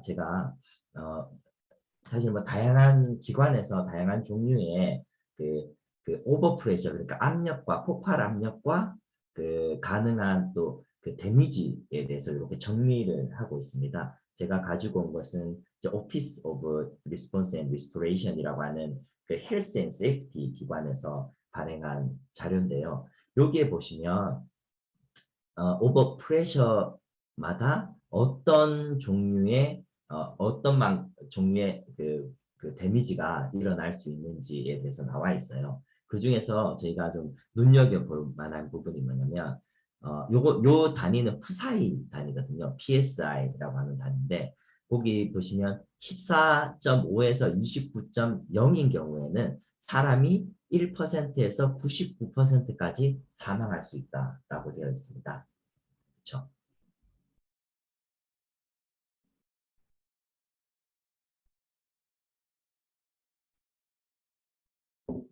네, 즉 다시 말씀드리면 사람이 14.5 푸사이에서 치명적일 수가 치명을 적일 수 있는 미니멈 프레셔라고 보시면 될 것 같아요. 이해가 되십니까? 그러니까 14.5 푸사이 이상인 경우에 사람이 치명적인 데미지를 받을 가능성이 이제 생기기 시작한다. 그렇게 보시면 좋을 것 같고요. 그게 저희가 이렇게 바로 환산을 하는 경우에 14.5 psi가 1바가 됩니다. 그러니까 다시 말씀드리겠습니다. 그러니까 1바 이상인 경우에는 인명 피해를 받을 수 있는 가능성이 있다. 그렇기 때문에 저희가 이제 보수적인 접근 방법으로 1바 이상에 노출되는 경우에는 우리가 사람이 인명 손상을 받는다. 그렇게 가정을 해보도록 하겠습니다. 네, 괜찮으신가요? 네. 그러면 다시 저희가 엑셀 시트로 한번 돌아가 보겠습니다. 그러면 앞서 저 테이블을 통해서 1바 이상인 경우가 제가 치명적이다라고 정의를 했습니다. 그러면 1바 이상이 어디인지를 확인을 해야 되겠죠. 그죠? 그러면 여기 그래프 한번 보시겠습니까? 첫 번째 시나리오의 경우 여기 xc 요 값이 1바거든요. 여기 보시면 여기 첫 번째 시나리오가 값이 쭉 떨어져서 대략 한 100m 정도 지나게 됐을 때 1바 이하로 떨어지게 됩니다. 그렇죠? 그리고 두 번째 시나리오의 경우에는 쭉 떨어져서 대략 한 60, 한 2, 3m 정도에서 1바 이하로 떨어지게 되고요. 세 번째 시나리오의 경우에는 한 30, 한 4, 5m 정도가 됩니다. 다시 여기 테이블에서 조금 더 자세히 한번 살펴보겠습니다. 여기 3번 시나리오가 가장 먼저 이렇게 1바 이하로 떨어지니까 이렇게 테이블 값을 확인해 보시면 여기 보시죠. 여기 33m에서 34m로 넘어가는 단계에서 1바에서 0.97바로 떨어지는 거죠. 그래서 3번 시나리오의 경우에는 1바 이상의 압력이 형성되는 구간이 그 폭발이 일어나는 지점으로부터 34m까지다. 그렇게 보시면 되겠습니다. 그렇죠? 그렇습니까? 그리고 그러면 두 번째 시나리오의 경우에는 쭉 이렇게 내려가서 보면 여기 보이십니까? 60m에서 61m로 넘어가는 단계에서 1.01바에서 0.99바로 떨어지게 됩니다. 그래서 두 번째 시나리오의 경우에는 61m, 그러니까 반경 61m 이내가 위험존이 되는 것이고 거기까지가 1바 이상의 폭발 압력이 형성이 된다. 그렇게 이해를 해주시면 되겠습니다. 그리고 마지막으로 첫 번째 시나리오에서는 네, 여기 보시겠습니까? 103m에서 104m로 넘어가는 단계에서 1바에서 0.99바로 떨어지게 되죠. 그래서 즉 104m 그 이내에 있는 공간은 1바 이상의 압력이 형성돼서 위험한 구역으로 분류가 되어야 된다. 그렇게 확인을 하시면 좋겠습니다.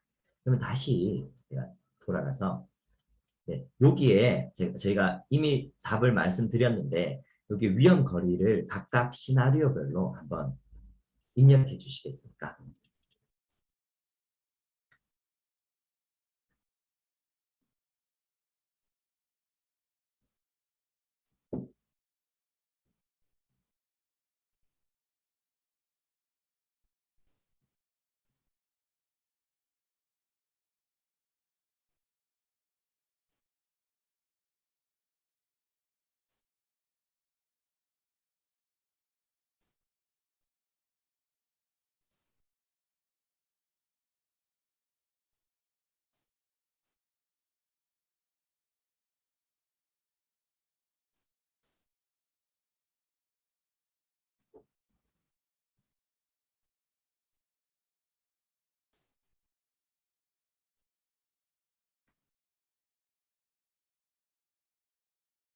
네, 입력이 다 되셨습니까?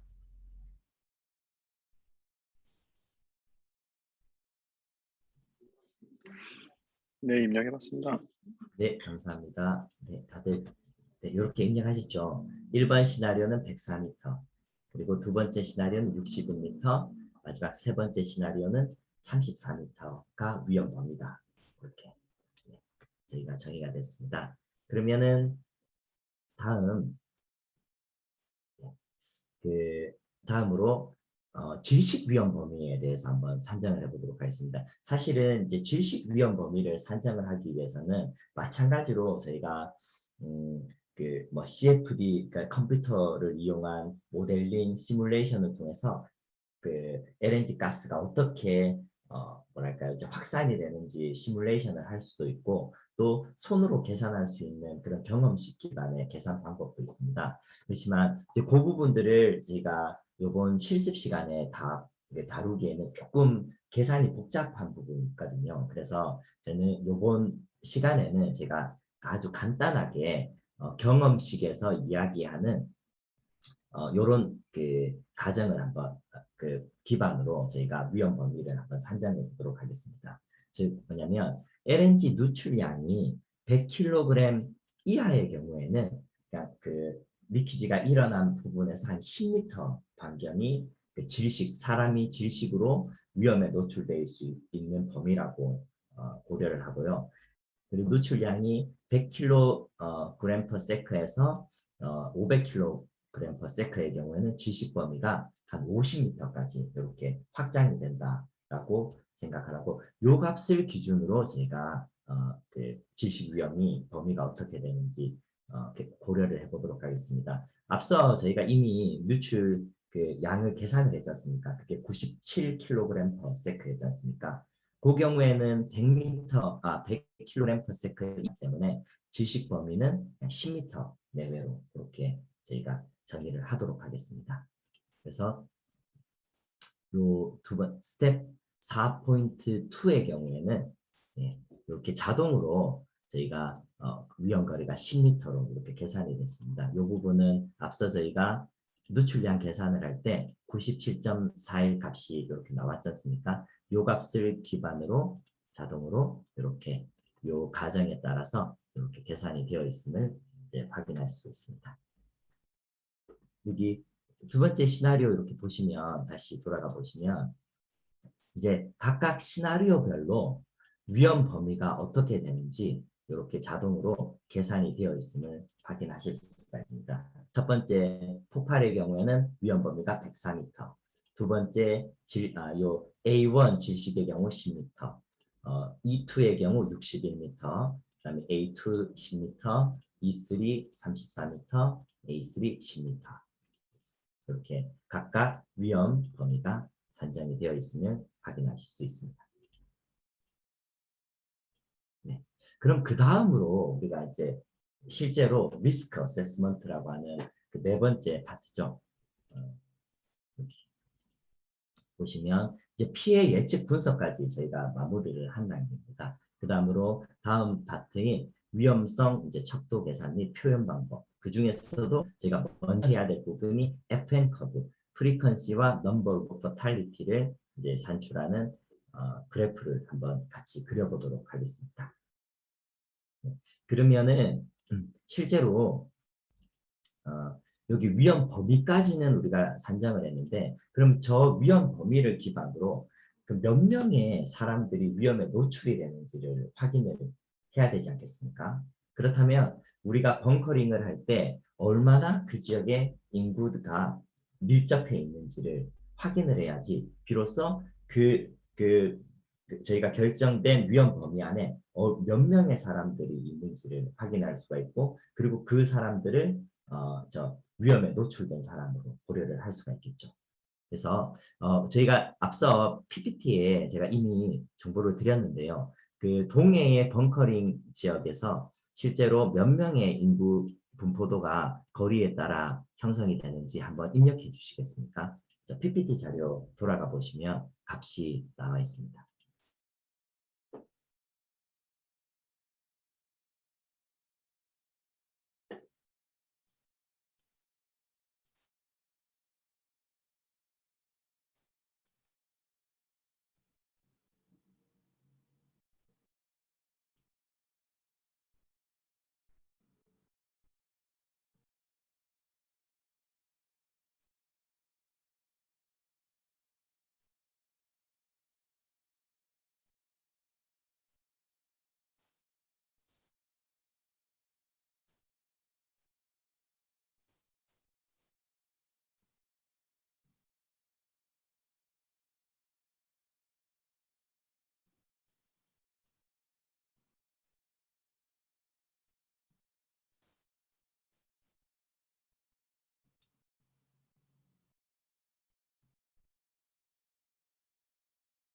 네, 다 입력하셨습니까?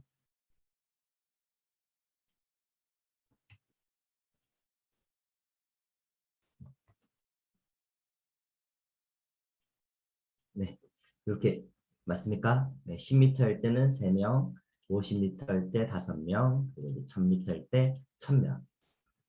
맞죠?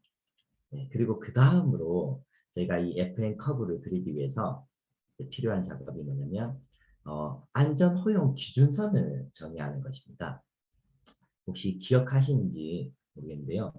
FN 커브를 그릴 때 이렇게 어퍼 리밋이라고 하는 라인이 있고 로우 리밋이라고 하는 라인이 있었습니다. 그렇죠? 그리고 어퍼 리밋 라인 위에 만약에 그래프가 형성이 되는 경우에는 이거는 뭐랄까 허용 불가하다. 그러니까 위험도가 너무 높다라는 높은 저 뭐죠 인톨러러블 존이라고 저희가 설명을 드렸고요. 그리고 어퍼 리밋과 로 리밋 중간 단계의 경우에는 as low as reasonably practicable이라고 해서 그 비용이 충분히 감당할 만큼의 그 예산이 있는 경우에는 안전 조치를 취하고 그러지 않은 경우에는 무시해도 된다라고 하는 약간 뭐랄까요 그 플렉시블한 존이라고 제가 설명을 드렸습니다. 그죠? 그리고 로우 리밋 밑에 있는 부분은 이제 안전한 지역 그러니까 negligible small 지역이라고 그렇게 산정을 드렸습니다.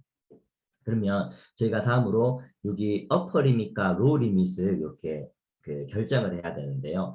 이 부분은 사실은 뭐 다양한 기관에서 다양한 그 어퍼 리밋과 로우 리밋 스탠다드를 제공을 하고 있는데 실제로 저희는 저 IMO에서 제공하고 있는 FSA, Formal Safety Assessment 자료를 통해서 어퍼 리밋과 로우 리밋이 이렇게 이제 그 라인이 이제 그어지 그 값을 정의를 해놨습니다. 그래서 그 값을 그대로 사용하는 걸로 하도록 하겠습니다. 제가 여기서 한 가지 질문을 드리고 싶은 부분이 있는데요. 여기 빨간색 라인에 0.01이라고 되어 있지 않습니까? 그죠? 그 스타팅 포인트에 이 값이 무엇을 의미하는지 혹시 한번 말씀해 주실 수 있으실까요?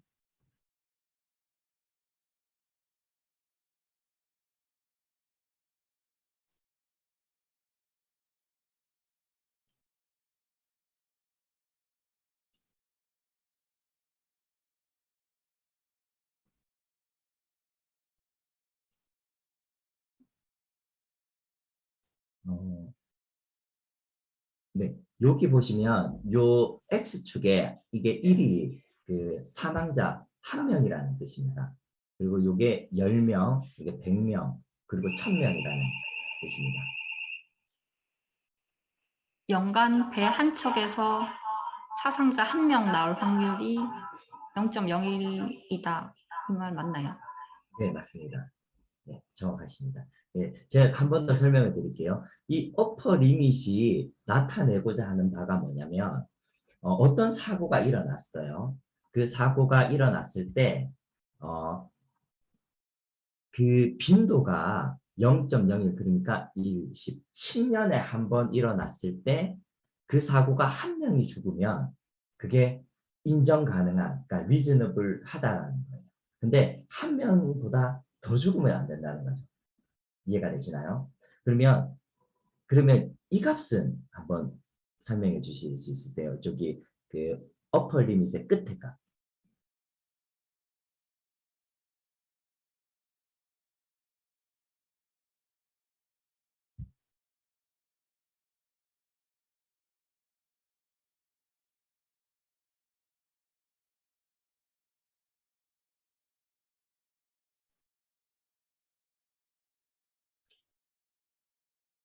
연간 배 한 척에서 1000명의 사상자가 나올 확률이 0.01 이상이면 절대 안 된다. 이 말 네, 맞나요? 맞습니다. 0.001이죠. 아, 예. 0.0001이네요. 그죠? 네, 맞습니다. 그래서 이게 무슨 말씀이냐면 어떤 사고가 일어나요. 그 사고가 발생 빈도가 1, 10, 100, 1000년이죠. 그죠? 1000년에 한 번 일어나는데 그때 1000명까지 죽는 건 괜찮다. 그 사고로 인해서. 근데 1001명이 죽으면 안 된다는 이야기예요. 이해가 되시죠?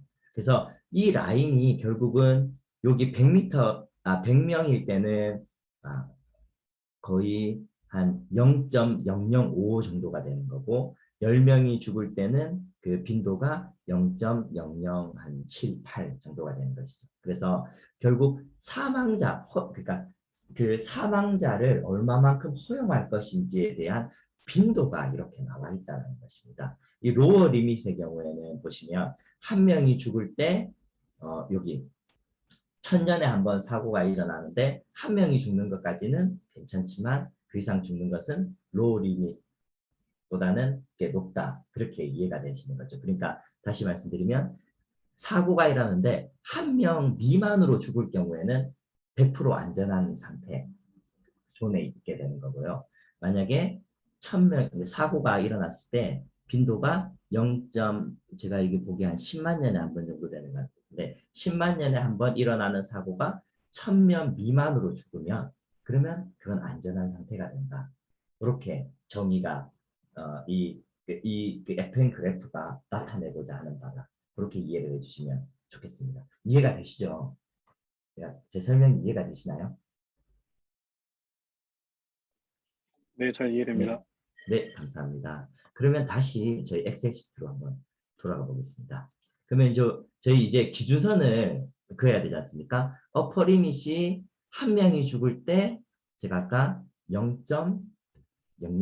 0.001 맞습니까? 그리고 1000명이 죽을 때 0.01이었고 그리고 1000명이 죽을 때 0.0001이었습니다. 0.01이었고 1000명일 때 0.0001 이렇게 어퍼 리밋이 그어졌습니다. 그럼 로우 리밋은 뭐였습니까? 한 명이 죽을 때 리밋이 0.0001이었고 그렇죠?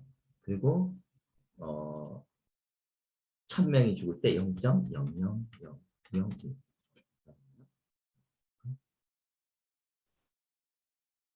0.001 그리고 0.3개 0.5개 0.3개 0.5개 네.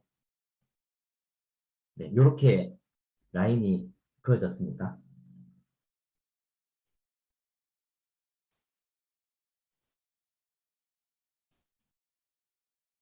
네, 그어지셨죠? 네, 그렇습니다. 네, 감사합니다. 그러면 마지막으로 이 FN 커브 안에 저희가 실제로 위험도가 어떻게 되는지 표시를 해야 되는데 지금 요 값이 좀 이상하게 보입니다. 그래서 저희가 요 결과값을 조금 오렌지를 다시 해야 되는데요. 제가 어떻게 할 거냐면 여기 요 첫 번째 보시면 요게 각각 사고 시나리오 기억하시죠? A 질식 1번, 2번, 3번 그리고 폭발 1번, 2번, 3번이었고 그리고 각각의 사고 시나리오의 발생 빈도가 이렇게 산정이 되었습니다.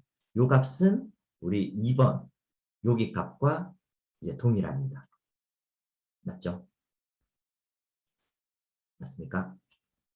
그리고 폭발 위험 범위는 저희가 앞서 산정을 했던 여기 스텝 4.1, 4.2 값이 이렇게 나옵니다. 맞죠? 2원의 경우에 저희가 폭발 위험 범위가 104m라고 했고 그다음에 2.2는 61, 2.3는 34m라고 했습니다. 그리고 질식 시나리오의 경우는 세 가지 모두 다 그 위험 범위가 10m다. 그렇게 정의됐습니다. 그죠? 그러면 각각의 위험 범위별로 사망자 수가 어떻게 되느냐? 이걸 확인을 하기 위해서는 저희가 앞서 여기 정의했던 인구 분포도를 확인을 해야 되는 것이죠. 실제로 그러면 위험 범위가 A1의 경우에는 10m였습니다. 그러면 10m 이내에 있는 사람들은 위험에 노출된 사람들이고 그러면 사망을 할 가능성이 있죠. 그러면 저희는 이 사람들을 사망자로 고려를 하게 되는 것입니다. 그러면 마찬가지로 A2, A3의 경우에도 사망자 수가 각각 3명씩 이렇게 되는 것이죠. 그렇죠. 그러면 그 다음으로 E1의 경우에는 이제 위험 범위가 104m가 되었습니다. 그러면 보시면 이제 100m까지가 10명이었고 200m까지가 이제 50명입니다. 사실 앞서 저희가 또 살펴봤던 것처럼 104m에 대한 인구 분포도는 저희가 가지고 있지가 않습니다. 이 경우에는 앞서 말씀드린 것처럼 저희가 보수적인 접근법을 가지고 가서 100m까지 확장을 하는 게 더 논리적으로 적합하다고 생각이 됩니다. 그래서 50명이 위험에 노출됩니다. 그렇게 봐주시면 좋을 것 같고요. 그리고 61m의 경우에도 마찬가지로 50m 이상이기 때문에 100m 범위까지의 10명이 위험에 노출이 된다. 그리고 마지막으로 E3의 34m의 경우는 50m까지 총 5명이 이렇게 위험에 노출이 된다. 이렇게 보시면 될 것 같습니다. 그리고 저희가 마지막으로 FN 커브를 제대로 그리기 위해서 해야 되는 게 뭐냐면 누적 빈도 계산이라고 하는 것인데요. 제가 요거를 하기 위해서 이렇게 한번 한번 보세요. 제가 그 A1에서 A3, E1, E3를 이렇게 어렌지를 다시 했습니다. 어떤 기준으로 했냐면 사망자 수가 가장 작은 것부터 가장 많은 것 순으로 이렇게 역으로 이렇게 배치를 했습니다. 그래서 그 첫 번째 시나리오 3명이 죽을 확률이 이렇게 누적 빈도가 3.32 10의 마이너스 3승이라고 이렇게 계산이 되었는데 혹시 이 계산이 어떻게 만들어진 건지 한번 생각해 주시고 저한테 답변해 주실 수 있으실 분 있으실까요?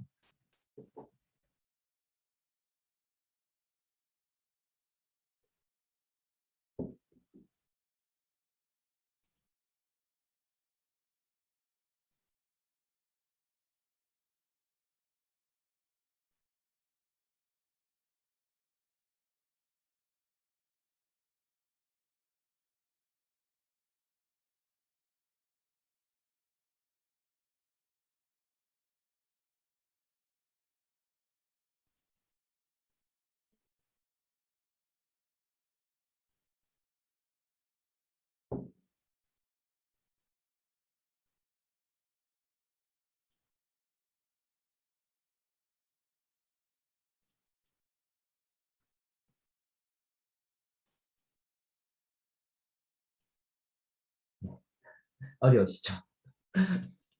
지금 누적 빈도 어떻게 배열하셨는지 한 번만 더 알려주시겠어요? 네. 누적 빈도는 여기 보시면 원래는 어떻게 되어 있었냐면 이게 A1, A2, A3, E1, E2, E3 이렇게 정렬이 되어 있었는데 제가 이 테이블을 사망자 수를 기준으로 가장 작은 그 사망자 수부터 가장 많은 사망자 수로 이렇게 배열을 했습니다. 그러다 보니까 A1, A2, A3, E3, E2, E1 이렇게 순서로 배열이 되게 됐습니다. 그리고 거기에 해당하는 누적 빈도수가 이렇게 이제 계산이 되게 된 것이죠. 네, 아마 제가 한번 설명을 드리도록 하겠습니다. 저기 A1 사고가 일어날 때 사망자 수가 3명이지 않습니까? 그죠? 그러면 이제 더 이상 저희는 이 사고의 시나리오를 관심을 가지는 게 아니라 사망자가 몇 명인지가 이제 관건이 되는데요. 제가 한 번 더 이제 다른 질문을 드려보겠습니다. 사람이 저희가 6가지의 사고 시나리오가 식별이 됐는데 그 중에 3명이 죽을 확률이 그 시나리오가 몇 개인가요? 3가지 있습니다. 3가지 아닙니다. 6가지입니다. 6가지죠. 네, 왜냐하면 3명이 죽는다는 거, 그러니까 10명이 죽어도 3명은 죽는 거지 않습니까? 그러니까 50명이 죽어도 3명은 죽는 거지 않습니까? 그래서 무슨 말씀을 드리고 싶냐면 이 첫 번째 시나리오에 3명이 죽는다라고 하는 거는 이 전체 시나리오의 빈도가 다 더해져야 된다는 이야기입니다. 왜냐? 첫 번째로 가장 미니멈한 게 3명이 죽을 확률은 A1이 일어나도 3명이 죽고 A2가 일어나도 3명이 죽고 E3가 일어나도 3명이 죽기 때문에 그래서 이 전체 발생 빈도가 다 합산이 된 게 이 첫 번째 시나리오의 결과가 되는 것입니다. 두 번째 시나리오는 뭐냐면 첫 번째 시나리오를 제외하고 그러니까 그거는 빼놓고 나머지 시나리오들만 고려를 했을 때 그러면 두 번째로 많이 죽는 이제 또 3명이죠. 3명이 죽을 확률은 어떻게 되느냐. 그것 역시 나머지 발생 빈도들이 다 더해져야 되는 것이죠. 그렇죠? 왜냐하면 E2가 발생을 해도 3명이 죽고 A3가 발생을 해도 3명이 죽고 E1, 2, 3가 발생을 해도 3명이 죽기 때문에 그렇죠? 그러면 이 누적 빈도는 요 값들이 모두 합산이 된 값이라고 보시면 될 것 같아요. 그렇죠? 이해가 되십니까? 그리고 네. 그 다음으로 A3의 경우에는 앞에 두 가지 사고 사건이 제외하고 나머지 부분에 대해서 또 3명이 죽을 확률은 요 값들이 합산이 됐을 때 되는 것이고요. 그 다음으로는 앞에 3가지를 제외하고 그 다음 저 사망자 수가 이제 5명인 경우는 그 E3, E2, E1 경우가 되겠죠. 그래서 요 발생 빈도가 합산이 되면 요 누적 빈도가 이렇게 나타나게 됩니다. 그리고 그 다음 E2 요 경우에는 발생 빈도 E2, E1이 합산이 돼서 결과값이 나오고 마지막으로 E1의 경우에는 50명의 경우에는 발생 빈도가 여기 하나 이렇게 동등하게 나오게 되는 것이죠. 그래서 요 사망자 수와 누적 발생 빈도 수를 그래프로 옮겨 놓으면 이런 그래프가 나타나게 되는 것입니다. 네, 다시 보여드릴까요? 이제 보시면 여기가 1명, 2명, 3명이잖아요. 3명, 사람 3명 죽을 때 확률이 여기 보시면 제일 높은 확률이 3.32 10의 마이너스 3승 요 값이 되는 거고요. 그리고 또 같은 3명이 죽을 때 제일 낮은 값이 1.8에 10의 마이너스 3승까지 되죠. 그죠? 그리고 5명이 죽을 때의 확률이 3명, 4명, 5명 이쪽 라인이지 않습니까? 그때의 확률이 2에 2.32 10의 마이너스 4승 포인트가 되게 되는 것이고요. 그리고 10명이 죽을 때 10명 죽는 라인이 이 라인이지 않습니까? 그때의 값이 1.14에 10의 마이너스 4승 포인트가 되는 것이고 그리고 마지막으로 50명이 죽는 게 20명, 30명, 40명, 50명이 죽는 이 라인의 경우에는 보시면 7.96 10의 마이너스 6승에 해당한다라는 걸 이 그래프가 설명을 하게 되는 것이죠. 이해가 되시나요? 네. 그래서 결과적으로 이 그래프를 통해서 저희가 확인할 수 있는 부분은 전체 그 벙커링 사고 시나리오들이 여기 as low as reasonably practicable 존에 형성이 되어 있습니다. 그렇기 때문에 저희가 추가적인 어떤 안전 조치나 그런 것들을 반드시 할 필요는 없고요. 뭐 만약에 어떤 이런 리스크를 낮출 수 있는 어떤 뭐 저렴한 비용의 장치들이 있다면 한번 고려해 볼 필요는 있게 되겠죠. 여기서 또 한 가지 중요한 부분이 뭐냐면 만약에 우리가 이제 인구 분포도가 이렇게 되지 않고 만약에 인구 분포도가 예를 들어 50m일 때 한 30명이 있게 된다. 예를 들어 제가 조금만 수정을 해보겠습니다. 예를 들어 한 100명 정도가 있고 한 200명 정도가 있게 된다. 이렇게 되면 50명을 할까요? 30명. 보시면 이런 경우에 인구 분포도에 따라서 그 사망자 수가 달라지기 때문에 이 경우에는 FN 커브의 그 intolerably high한 부분까지 올라가게 되는 거죠. 이 경우에는 반드시 추가적인 조치를 취해서 뭐 인명의 수를 분포들을 그 줄인다든지 아니면 뭐 발생 빈도나 위험 범위를 줄임으로 인해서 FN 커브의 값이 요 as low as reasonably practicable 한 존에 분포가 될 수 있도록 해주셔야 될 것 같습니다. 그러면 이제 마지막으로 이제 그러면 저희 FN 커브까지 그려보는 걸로 됐고, 마지막으로는 그러면 이제 실제로 벙커링을 수행을 할 때, 그러면 세이프티 존이라고 하는 안전 존은 과연 몇 미터까지 형성을 하는 게 좋을지 이제 한번 생각을 해보도록 하겠습니다. 이 안전 존 역시 저희가 그 정량적 위험도 평가, 이제 확률론적 위험도 평가 방법을 통해서 하고 있다 보니까 세 가지 그 빈도에 따라서 다양한 값들이 나타날 수가 있어요. 그렇기 때문에 그 이런 그 세이프티 스탠다드 크라이테리아라고 하는 거는 이게 항만청이라든지 아니면 포트에서 자체적으로 우리는 안전 기준을 어떻게 하겠다라고 하는 이제 가이드라인을 제시를 하는 게 일반적입니다. 그렇지만 이제 우리는 그 값이 없기 때문에 제가 임의로 이렇게 한번 얘기를 그 세 가지 옵션을 한번 제안을 해봤습니다. 그래서 사고가 발생을 할 때 그 허용 범위가 한 일십, 백 년에 한 번 일어나는 걸 허용한다라는 기준이 있을 수 있고 1000년에 한 번 일어나는 걸 이제 허용하는 기준이 있을 수 있고 만 년에 한 번 일어나는 걸 또 기준으로 세워볼 수 있을 것 같아요. 그래서 이제 그렇게 한번 세워서 진행을 해보도록 하겠습니다. 그럼 마지막 그 탭이 네, 그 스텝 6 한번 가봐 주시겠습니까? 그래서 안전 허용 기준을 제가 조금 전에 옵션 1, 2, 3로 나눴지 않습니까? 그래서 옵션 1이 100년에 한 번이죠. 그래서 10의 마이너스 1 이렇게 0.002 하고 그다음에 옵션 2가 1000년에 한 번. 그렇죠? 그리고 옵션 3가 만년에 한 번. 이렇게 한번 입력을 해 주시겠습니까? 그리고 요거 그냥 카피하셔서 이렇게 페이스트 해주시면 그러면 보시다시피 세 개의 선이 이렇게 형성이 됐음을 보실 수 있습니다. 그렇죠? 네, 그리고 마찬가지로 여기 보시면 A1, A2, A3, E1, E2, E3 각각 저희가 식별한 6개의 사고 시나리오가 있고 각각의 발생 빈도, 요거는 사실 앞에 값과 똑같죠. 그리고 위험 범위 역시 앞에 값과 똑같습니다. 네, 요거는 저희가 어떻게 산출을 했는지 여러 번 설명을 드렸으니까요. 요약하고 그리고 또 이 커브를 제대로 그리기 위해서 위험 범위를 이번에는 사람의 몇 명이 죽는지가 궁금한 게 아니라 위험 범위가 어떻게 되는지가 궁금하기 때문에 위험 범위를 가장 낮은 값부터 가장 큰 값으로 재배열을 한번 해보도록 하겠습니다. 스몰에서 네.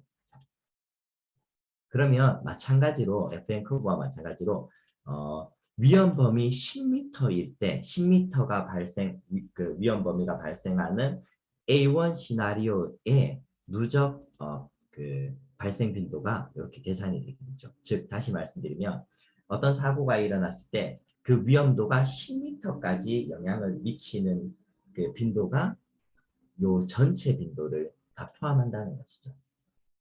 이해가 되시나요? 왜냐하면 A2가 일어나도 그 위험 범위는 10m가 되는 거고 A3가 돼도 10m, E3도 10m, E2는 61m긴 하지만 결국 10m 그 안에도 위험 범위 존이 되는 거잖아요. 그죠?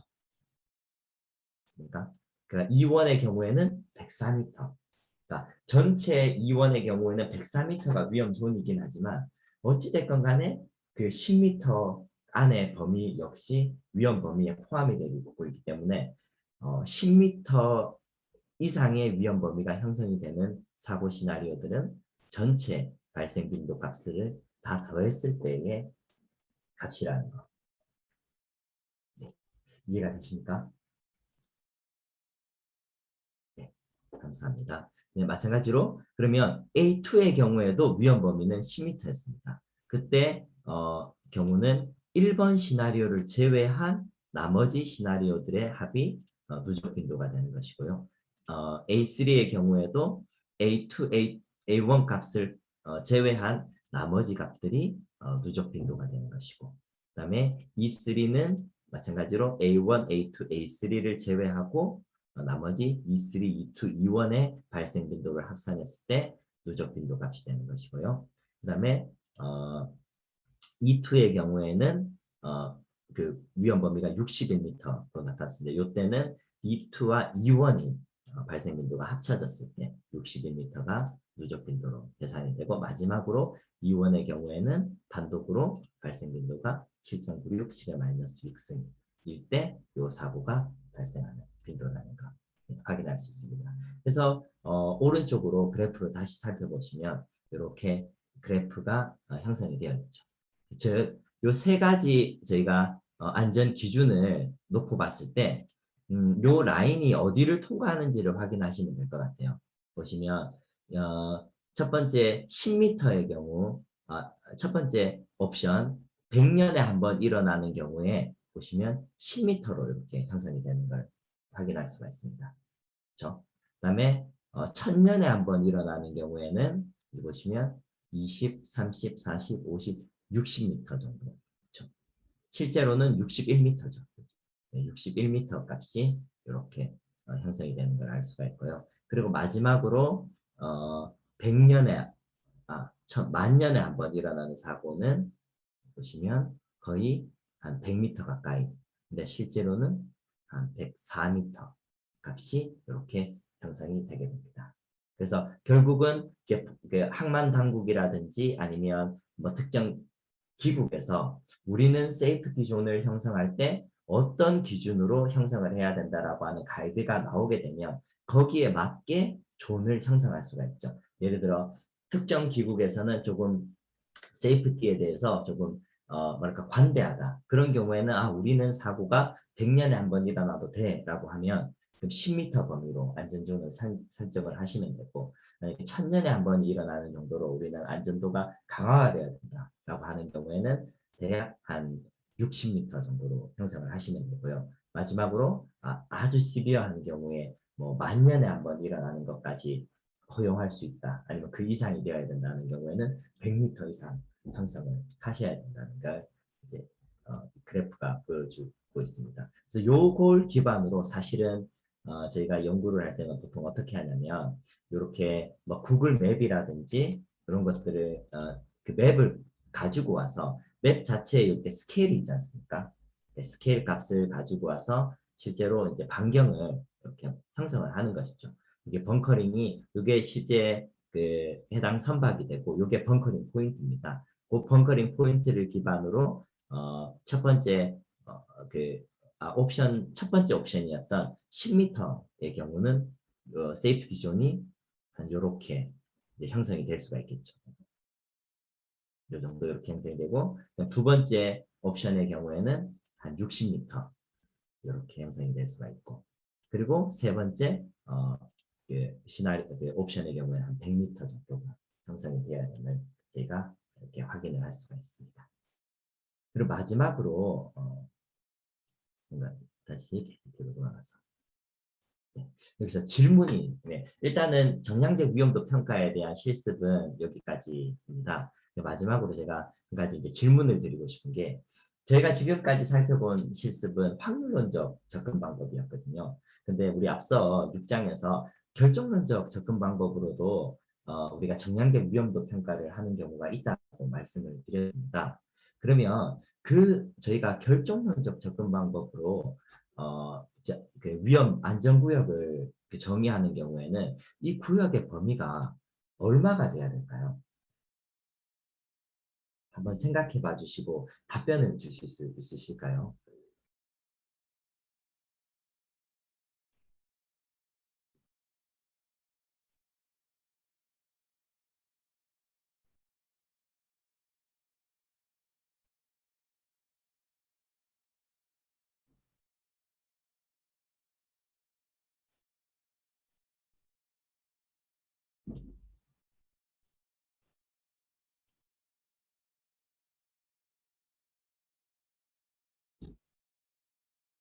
너무 어려우신가요?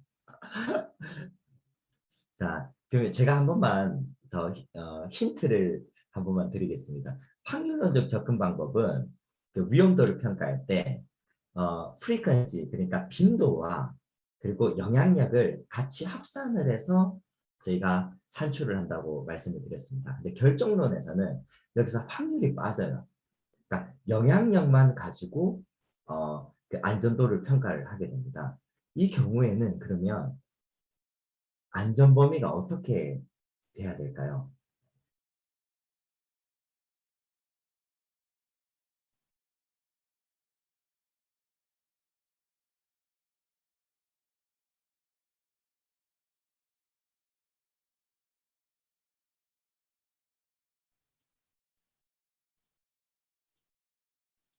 네, 여전히 어려우신가 봅니다. 네, 답변을 먼저 드리자면 가장 시비어한 이 100m 반경 이게 돼야 됩니다. 왜 그러냐면 보시겠습니다. 저희가 6개의 시나리오를 이렇게 식별을 했지 않습니까? 그죠? 그리고 그 각각에 대한 발생 빈도가 이렇게 있습니다. 이 경우에 저희가 결정론적에서는 발생 빈도를 전혀 고려하지 않겠다라고 말씀드렸죠. 그러면 남는 건 위험 범위 이거밖에 없잖아요. 그죠? 그런 경우에는 보고 뭐 따지지도 않고 무조건 제일 높은 값, 이 값이 되는 것이죠. 이 104m는 저희가 아까 위험도 여기 보시면 그 폭발 영향력 계산을 할 때 실제로 사람이 그 1바 이상의 그 폭발 압력이 형성되는 범위를 산정을 했지 않습니까? 그죠? 그게 가장 시비한 시나리오가 104m였던 거고 그 104m가 위험도 존으로 형성이 돼야 된다는 것입니다. 조금 더 한 번만 더 제가 정리해 보겠습니다. 그러니까 결정론적 접근 방법을 만약에 선택을 하시는 경우에는 하셔야 되는 스텝이 첫 번째 사고 시나리오가 어떻게 되는지 어떤 시나리오들이 있을지를 먼저 식별을 하시고 그리고 두 번째, 세 번째 그 스텝, 그 프리퀀시 어널리스 스텝을 모두 다 패스를 하시면 됩니다. 패스를 하시고 그 다음에 스텝 4의 4-1, 4-2 값 2를 하셔서 위험 범위를 이렇게 산정을 하시게 되죠. 그렇죠? 그리고 난 뒤에 이 중에서 가장 시비어한 시나리오인 이 원에 해당하는 위험 범위를 가지고 오면 됩니다. 왜냐? 이 원을 커버하게 되면 나머지 시나리오들이 다 커버가 되는 거니까. 이해가 되십니까? 그래서 확률이 아무리 낮다고 하더라도 결정론적인 접근 방법에서는 영향력만 평가를 하기 때문에 가장 시비어한 값을 항상 가지고 와야 된다. 그렇기 때문에 문제가 뭐냐면 실제로 뭐 예를 들어서 한번 생각을 해보겠습니다. 이렇게 인구가 이렇게 많지가 않고 정말 극단적으로 예를 들어 막 사람이 너무 없어요, 이 지역에. 그래서 뭐 인구 분포도가 막 1명에서 10명밖에 안 되는 그런 지역에서도 벙커링을 할 수가 있지 않습니까? 그죠? 그런 경우에 만약에 우리가 결정론적 접근 방법을 쓰게 되면 여전히 100m 범위에 그 안전존을 형성해야 되는데 이 경우에는 100m 내외는 모든 장비가 방폭 장비가 설치가 돼야 되고 뭐 구조적으로 강화가 돼야 되고 뭐 이런 요건들이 있을 거란 말이죠. 근데 그걸 과연 할 필요가 있느냐? 뭐 그러면 이제 예산이라든지 이런 것들에 대해서 굉장히 큰 부담이 되게 되죠. 그렇기 때문에 그런 그 뭐랄까요, 세이프티를 줄이는 역할로 확률론적인 접근 방법이 사용이 돼서 보다 실질적이고 프랙티컬한 방법을 사용하게 되는 것이다. 그렇게 이해를 해주시면 좋을 것 같습니다.